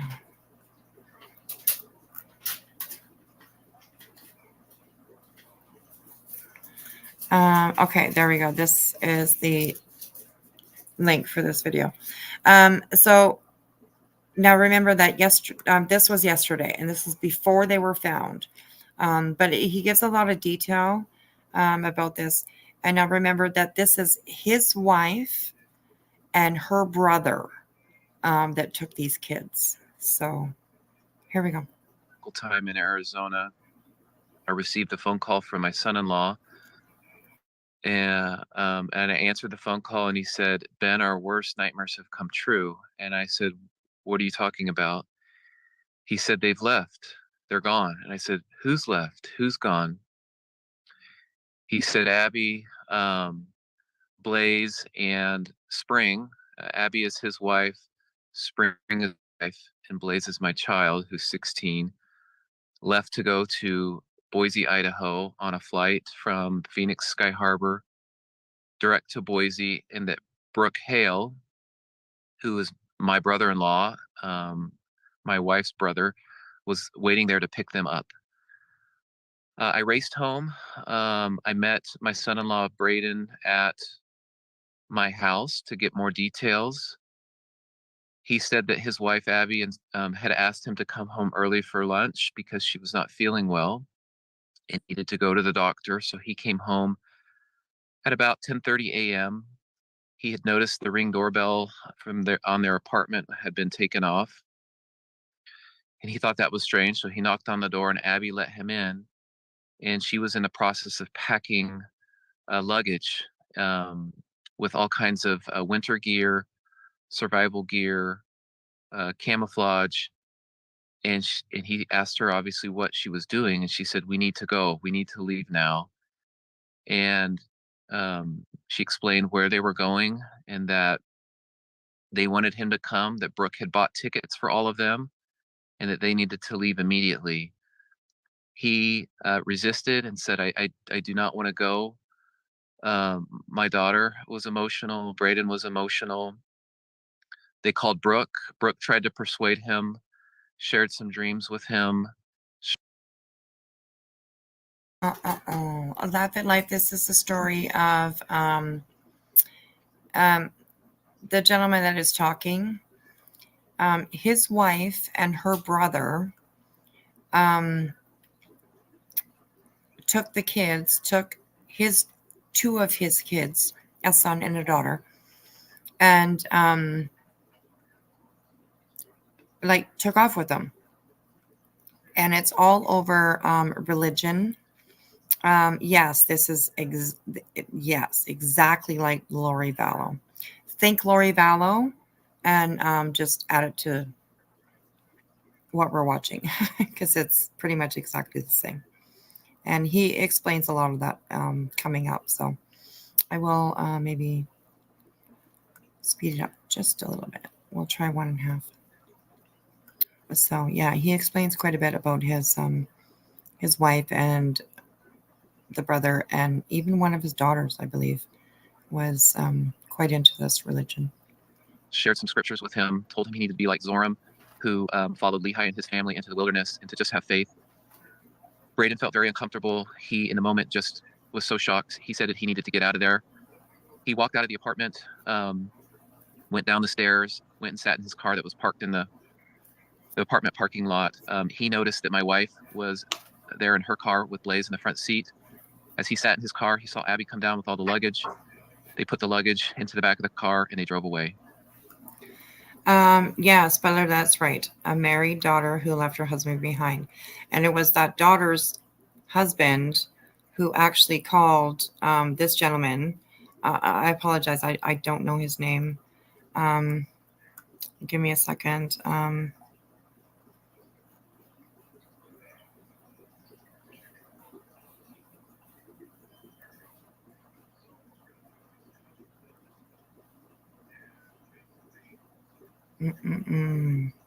Ben.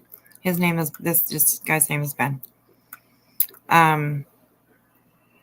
Yeah, thank you, Helen. So it was his son-in-law that actually called him to tell him that his wife and her brother took the kids and left, and they're not coming back apparently. So yeah, it's I can imagine this guy's fear with something like that, especially when it has to do with religion and doomsday and all that shit. This all happened around 11 a.m. Arizona time. So, Ben, Abby and Blaze are your two kids. Abby's 24 and Blaze is 16. Okay. Yes, they both are my kids. And their uncle told them to leave Arizona and come to Idaho. My wife, Abby, and their uncle all believe in this rapture and this doomsday scenario that's about to happen according to the beliefs they have. And they three made the decision that now was the time to go gather. And Blaze's role in all of this, they believe he is something called a Davidic servant. So they felt like they need to protect him, and they needed to take him to this undisclosed location where he would receive his calling and understand his role in the second coming and the Savior's return to the earth. So that's how Blaze is involved in this. They see him as this Davidic servant that plays a significant role in the Savior's return. And as far as these beliefs, Ben, as far as you know, I mean, has your wife been talking about this for, the past few weeks or months, or is this suddenly out of the blue, she starts saying this and off they go? So back in 2015, my wife got involved pretty heavily with Julie Rowe, so much that she was asked to be a scribe for some of these revelations that Julie Rowe was receiving. There was some energy healings that took place.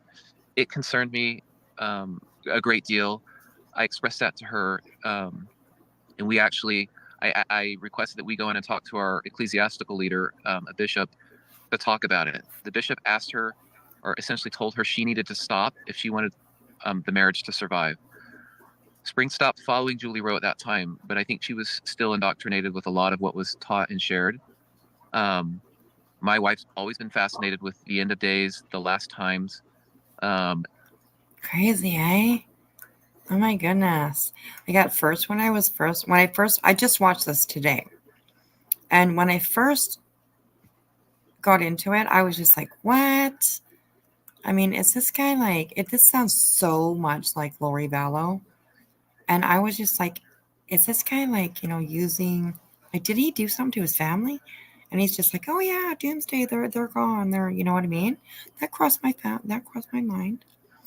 No, they have been found. His wife and her brother, along with the kids, they have been found. And this gentleman that's on the screen, his wife, and her brother have been arrested. So yeah, kind of scary. She's recently been researching significantly an author by the name of Abraham Gilead. And listen to this, because this is 100% Lori Vallow. Like, my goodness, it really is. Who purports to understand the book of Isaiah. My wife brought my daughter. Retired RN, really? Ooh, that's interesting. Because this gentleman mentions Julie Rowe. Yeah. Wow, that's crazy.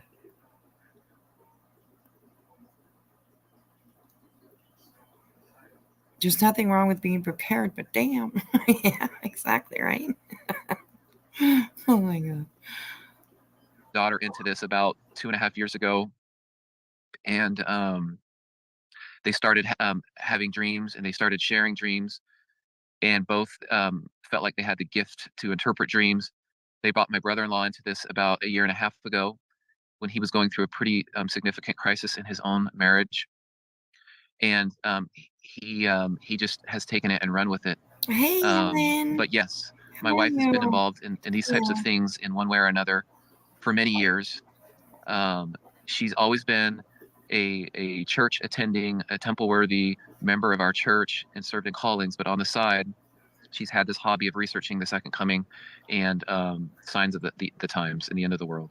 Okay, so when she took off, though, were you surprised that she took it this far, or was it kind of that's kind of along the path she was going? When she was into the Julie Rowe stuff, she started spending significant amount of money on food prep. She was buying a lot of winter gear, even though we live in Arizona. She was buying tents. She was convinced that that the saints would have to gather in the last days up into the mountains, and she was preparing. Okay, like, what was this guy doing the whole time then? They lived in Arizona.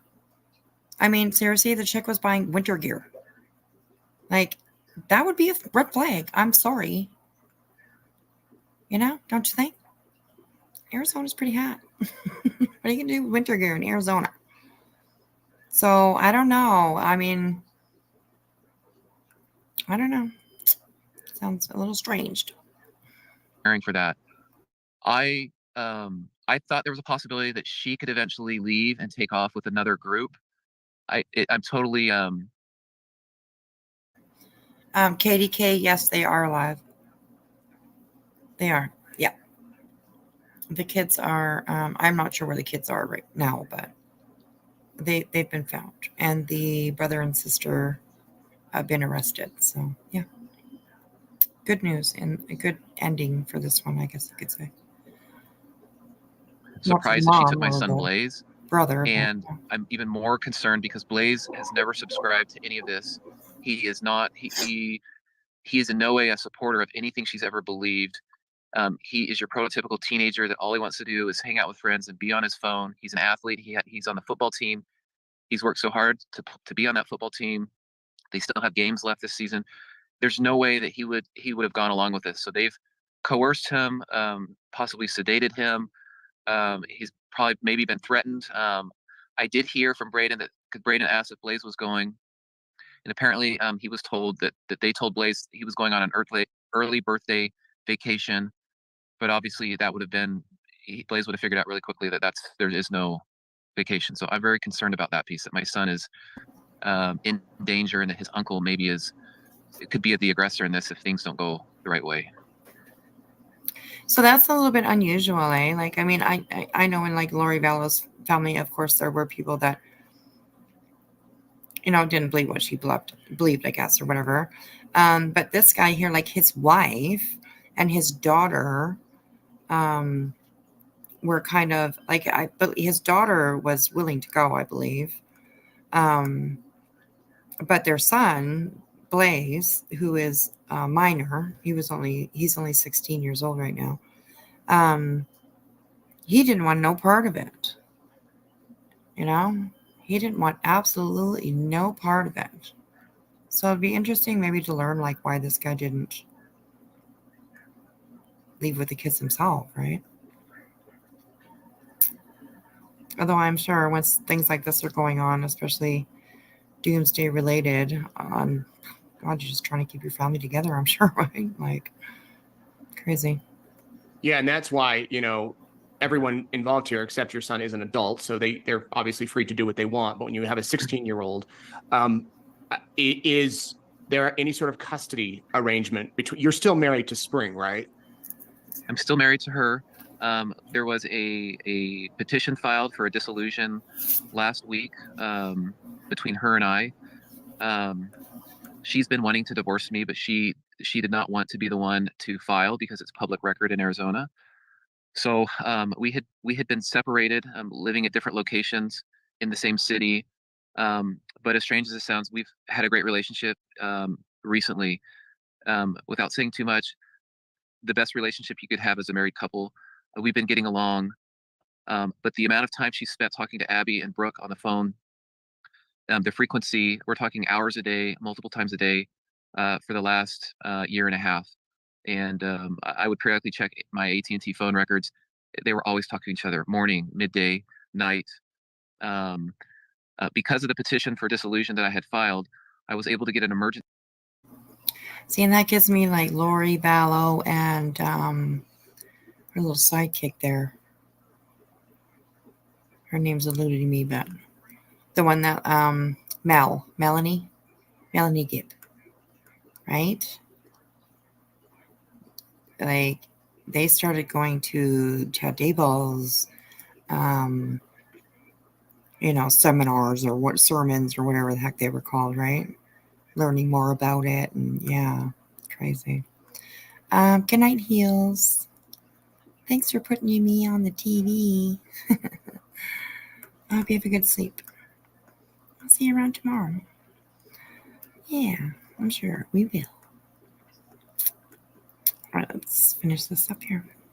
Emergency motion from a judge from the Superior Court of Arizona issuing an order to return Blaze to me immediately and invoking the ability for law enforcement to get involved, to locate him and return him to me as the sole custody parent right now. So that order is in effect as of the 24th. That was issued by the judge. I've been working with Gilbert Police, filed a missing child report. His name's been entered into the NCIC, and we're working on a few other things like an Amber Alert and some other things to get federal law enforcement involved as well. Okay, so you have sole custody of him, and your wife, she knows about. Good night, Laugh. Thanks for coming in and hanging out with us for a bit. Hope you have a good sleep. About the temporary custody that the judge issued. No, because they left on Monday. Oh, okay. And that was issued the day they left, or the day after. It was issued on Tuesday. We got the ruling from the judge. Okay, so is your wife not answering the phone? Are they kind of off the grid, so to speak? Completely off the grid. I believe Brooke has his phone. I contacted Boise police Monday night, and they routed me to the police that was assigned to the airport. And they were able to pull video footage. They saw Abby, my daughter, my wife, and Blaze come off of the airplane and leave the airport and get into the white SUV that Brooke is driving. They did see a phone in Abby's hand, so I think Abby has her phone. I think Brooke has his phone, but in an exchange message we were privy to on another device, Abby mentioned that Spring doesn't have her phone, and that Brooke was instructing Abby to keep Blaze away from her phone and make sure he didn't know any passwords to her phone. So they're completely off the grid in terms of communicating with us, but I think they have phones, Brooke and Abby. They could have other phones. Do you know?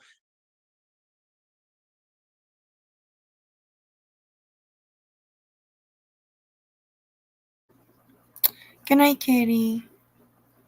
Thanks for coming in, hon. I had to say it twice because I was muted. So. Oh my goodness. Have good dreams, hon. We'll see you tomorrow. I'm sure, somewhere. Why Idaho, or do you think they've gone elsewhere? Coco. Flown into Boise and then gone somewhere else?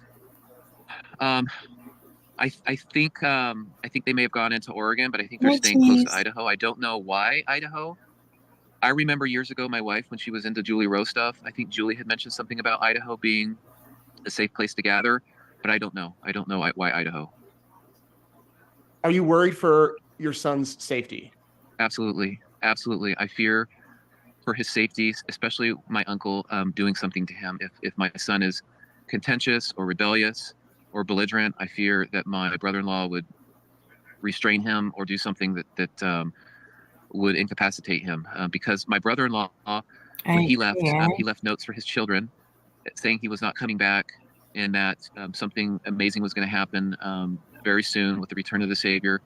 And he essentially wrote a last will and testament and divided out all his assets. He moved money into his children's accounts and to his wife's account, who's actually going through a very contentious divorce from. So he basically liquidated everything and divvied that up and told where he wanted all his assets to go. So I'm very concerned. Yes. Wow. And was that within the past week or so that he did that?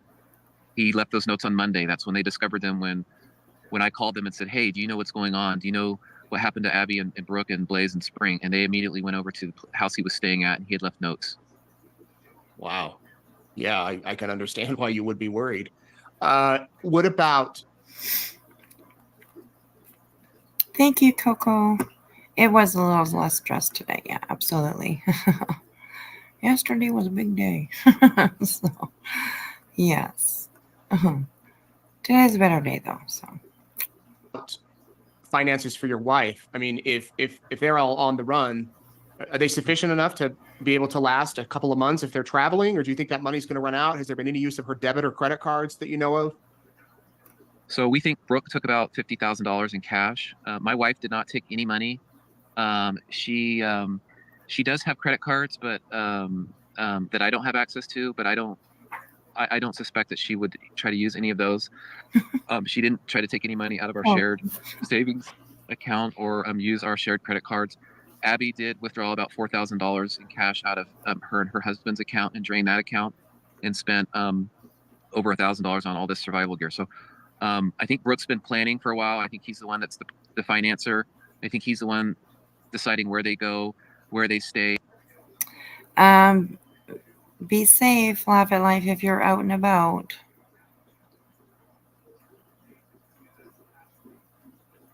Be safe if you're out and about.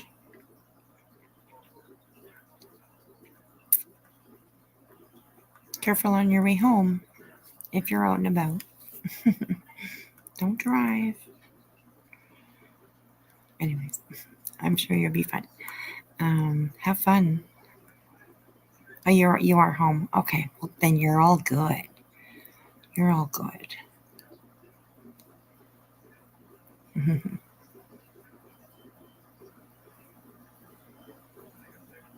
Yeah, Coco, absolutely. Absolutely.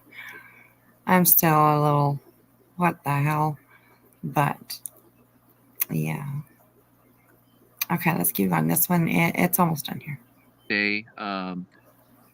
So, yeah, I think they have the financial means to be on the run for a while if they want to. Wow. What can the public do to help? Look for a white Lexus SUV with pink tow hooks on the front. We presume there's a dealer license plate on the back of that vehicle. It's a Lexus GX, I think 470, but it's been outfitted for off-road, so it has big 33-inch tires and a lift. And we think that they're commuting in that still. We don't think they're hunkered down in the mountains. None of them like the cold. They're not outdoorsy people, so they don't have survival skills. Yeah, they're not survival people that way. And do you think your son would try to get away or call for help, or if he's in the mental state to do so? You know, if you mentioned that they might have drugged him or something. I mean, is your son, Absolutely. or is he going to try to get along with them? No, he would say, "This is stupid. Get me out of here. I'm not doing this anymore." I'm sure they have to restrain him if they go anywhere to a public space. I'm positive of that. And I mean that Brooke would probably do that, and potentially Abby. So absolutely, I think Blaze would want to get away. Absolutely, no doubt in my mind. Are there any areas, Ben, where you guys are focused on, like maybe a search? I know you're out kind of doing your own investigating and sleuth work here in Idaho. But any areas that you want to make the public aware of, at least at this point, where you think they might be versus others? Western Idaho, Boise area, Coeur d'Alene, on the other side of the border with Oregon. I think that's where we feel right now like things could be, where things could be going on. All right. Well, I hope that, you know, this ends peacefully and that your son's back home very soon. How are you taking all of this? I mean, your life just has had like a bomb dropped on top of it. How are you doing? Look, I have 5 children. So Blaze is wrapped up into this. Abby, my daughter's wrapped up into this. I have a son on a mission in Africa right now. I have 2 daughters. It's I'm just trying to stay strong for them, obviously, but it's hard. It's really hard. It's really hard. The literature they've been reading and the books and all the studying has just taken them down these dark rabbit holes and just has completely corrupted their brain. They're all good people. They're all wonderful people. But getting into these dark topics has really corrupted them in a really horrible way. But they genuinely are just loving, kind people before any of this unfolded. Right. Ben, who is the main police agency? Are you working with Gilbert, Boise, both? I came to Boise because I thought I could work directly with them, but they were unwilling to assist and were not able to help me. So I went and was able to get Gilbert Police involved, and they're the main agency right now. They have a detective assigned to this. Okay. And how long do you plan to stay in Idaho? I don't know. I bought a one-way ticket here. I don't know. I mean, I have a full-time job back home, but I'm willing to lose that job to stay here. I don't know. I don't know. Yeah. I don't know. I'm just going day by day and just trying to feel things out, and but I can't answer that for you. Right. Well, to have a 16-year-old not be without his phone, I can't imagine. I mean, if he's like a normal 16-year-old. Yeah, and we have information that at least Brooke and Abby were planning this potentially as on Sunday. My son actually went to school on Monday, and my wife pulled him out at 10 a.m. ish. So I think my wife left in haste. But yeah, there's no way he's going along with this. There's absolutely, positively no way. I know my son, and so do my children. There's no way he's doing this on his own free will. You mentioned something about an early birthday gift. When is his birthday? November 8th. Okay, so he's turning 17 on November 8th. Correct, yes. Okay. Oh, man, I'm so sorry. I do want to help, though, get the word out and hope that, you know, the more people see this. And Yeah. Okay, so that just kind of gets a little bit of background into the story. And then just to end it, and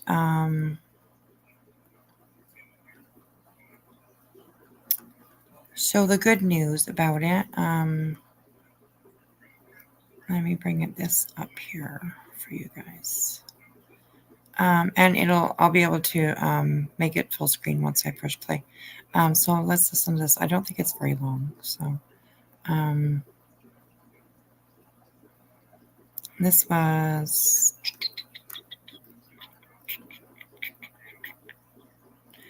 the 27th, which is today, and it was at 2:48 p.m.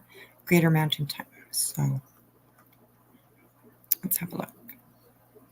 We have a breaking update to a story we brought you last hour. A 16-year-old named Blaze Thibodeau has been found safe by U.S. Customs and Border Protection agents near the eastern Alaska border. The Gilbert teenager was reported missing by his father. He says his mother, who does not have custodial rights, took him to Idaho because of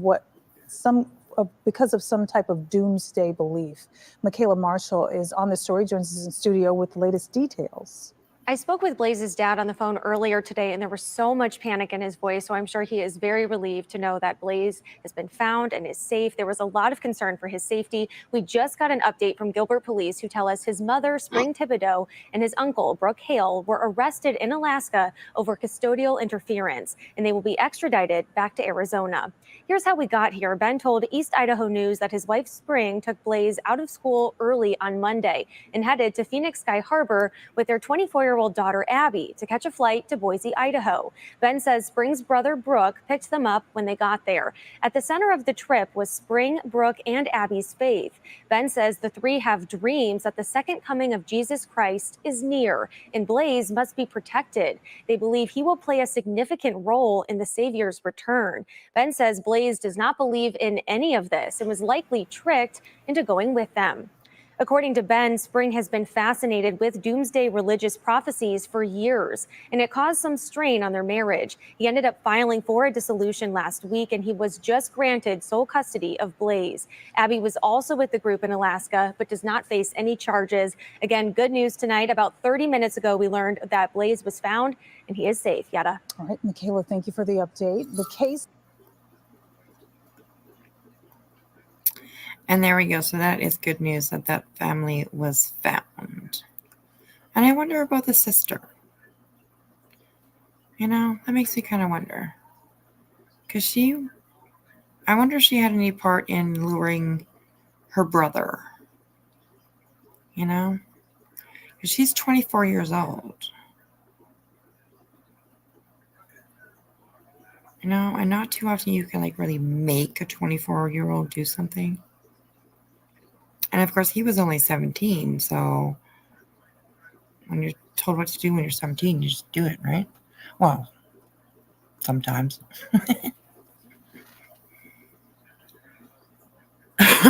So all right, everyone. We're at 2.5 hours. I think we will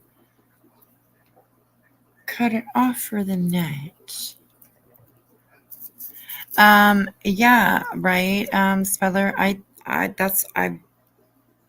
that somewhere too, that she was, you know, fully on board with this belief apparently, and was a willing participant. So yeah, I don't know.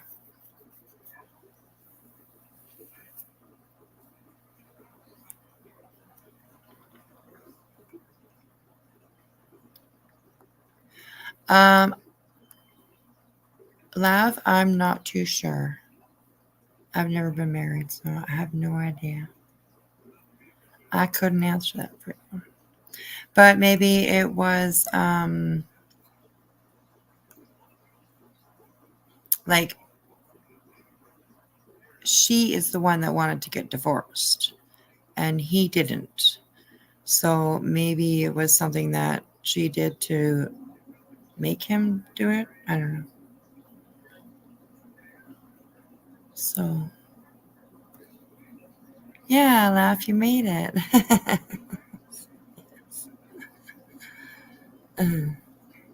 Yeah, the daughter definitely went willingly. I definitely read that, but they said that she had no charges. So, I mean, you know, I guess that could be maybe the brother saying, no, she didn't do anything to me that,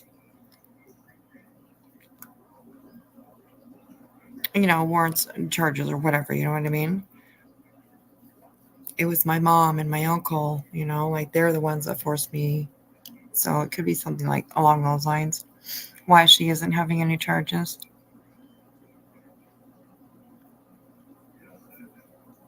And just because she's 24, I mean, who knows like what her maturity is or whatever, right? I mean, she could be very much under her mother's thumb, even though she's 24 and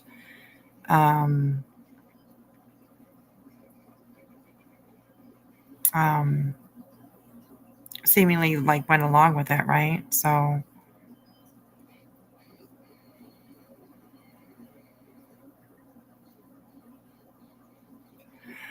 right, Spudler, that makes sense too. Yeah, maybe she wasn't considered Blaze's adult in charge, possibly. Yes.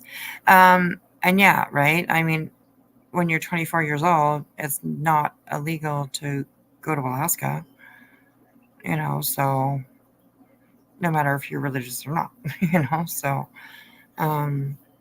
yeah. Yeah. Alrighty, you guys, let's see. What can we do at the end of these lives? Let me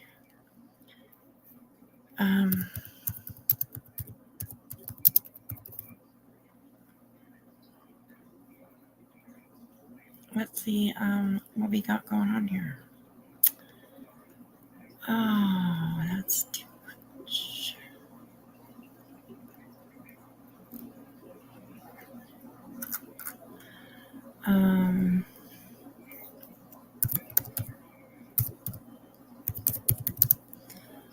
See if I can find some true crime related.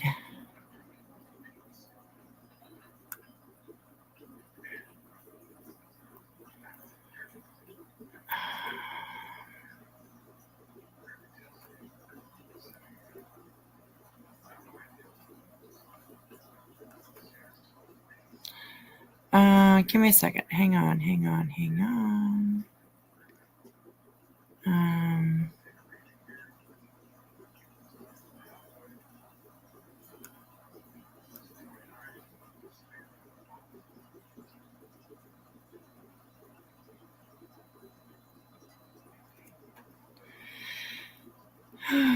So what is everybody going to do tonight after you get off here? What y'all up to?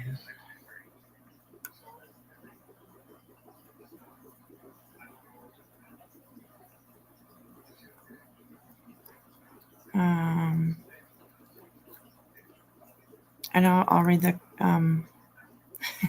chat in a second. I'm just looking for.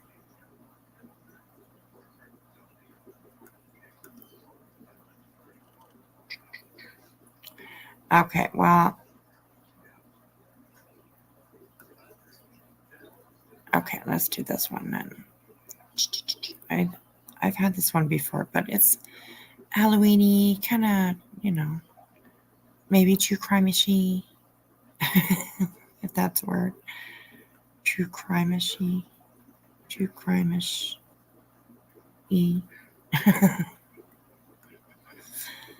Okay, here we go. Ooh.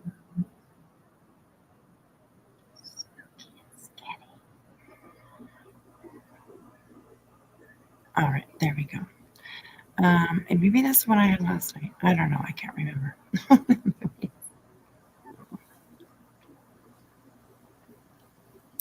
Poke some smart? Yeah, exactly. Me too. Bedtime for me.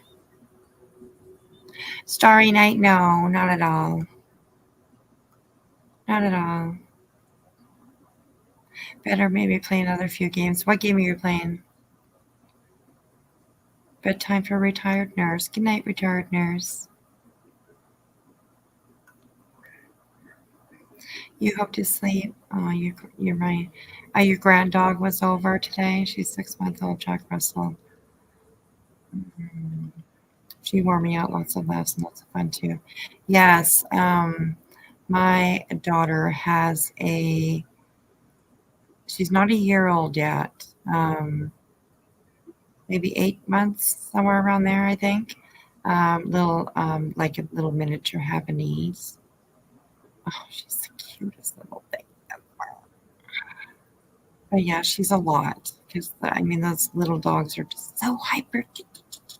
They're just so hyper. So, Dead by Daylight. Oh, I don't know that one. I'm an Xboxer. I like Xbox. We have an Xbox. So. Yeah.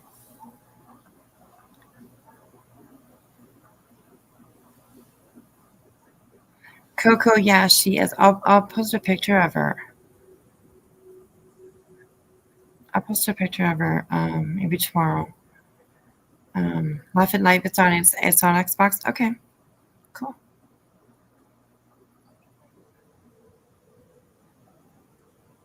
Is there a spider moving around that way? Oh, there is. Oh my goodness. I hate spiders. I don't like them at all. So.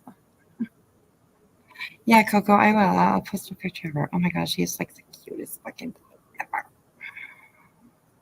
I don't think I have a picture. I'll post it on my community tab. That's fine. Yes. Yeah, we're all night owls here. So yeah, definitely. I'm glad though that there is a community of night owls, right? Because otherwise nobody would be listening to me. So. Oh my gosh. Too funny. Alrighty, everybody, I will let you go, and I will. Oh shit! Oh damn it! I didn't mean to do that. Okay, hang on. Give me a second. Now I can like go right into my.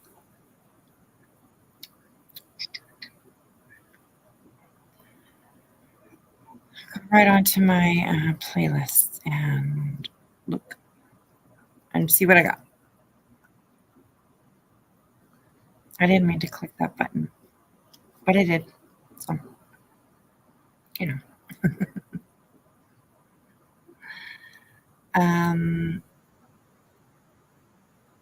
Play. I don't want that to play. Okay, let's see. I did some working around. Oh, this one may be cool, you guys. Hang on.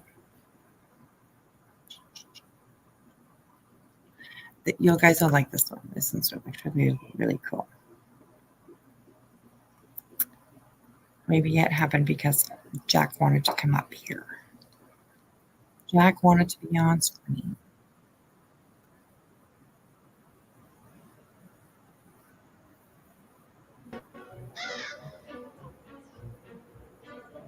Oh, just get that big screen. There you go.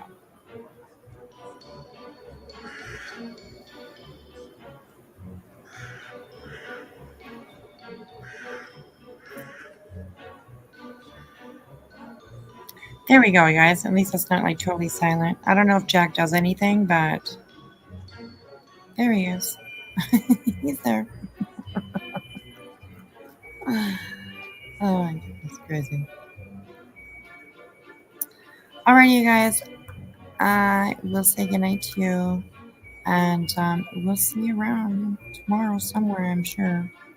Usually always on these streets. So, Lover Law and Helen, Coco, Spudler, Sal, Starry Night, Laugh. Thank you so much for hanging out. Punch with Scissors. What else we got here? K-Breeze, Retired or In. Awesome. You guys are all awesome. Thank you so much for hanging out with me. Oh, Still in Leather. Hi. How are you? I hope you're doing okay. It's dark and you don't want to turn and fall into the fire. There you go. There you go. Absolutely. Thank you to Alpha for the memberships. Thank you, Troy, for 2 months. A Blank Slate You've been a member for, it says new member, but I think you were a member before. So. Oh no, I didn't even see this. I'm sorry, Blank Slate. I'm not sure if you're still here, but see if it blanks now. After. Oh my goodness. I'm sorry I didn't see that. Thank you so much. I appreciate that. I really do. So, all right, you guys. I'll see you around tomorrow. Have a good night and be careful out there. Never walk alone. Stay out of the alleys. It's where the boogeymen are. So they're dark and creepy, so don't go down the alleys. Just stay by the campfire, or campfire. It's light, you can see sort of. So,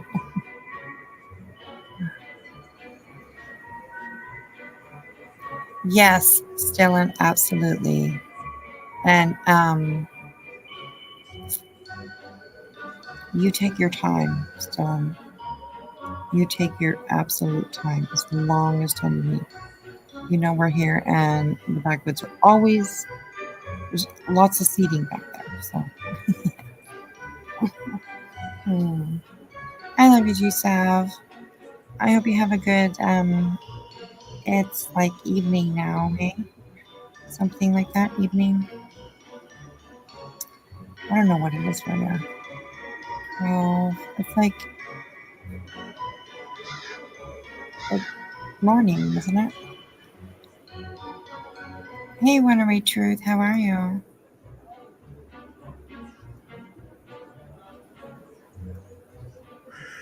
All right, you guys, I'm going to let myself up. So, I'll see you tomorrow. All right, have a good night, you guys. Bye.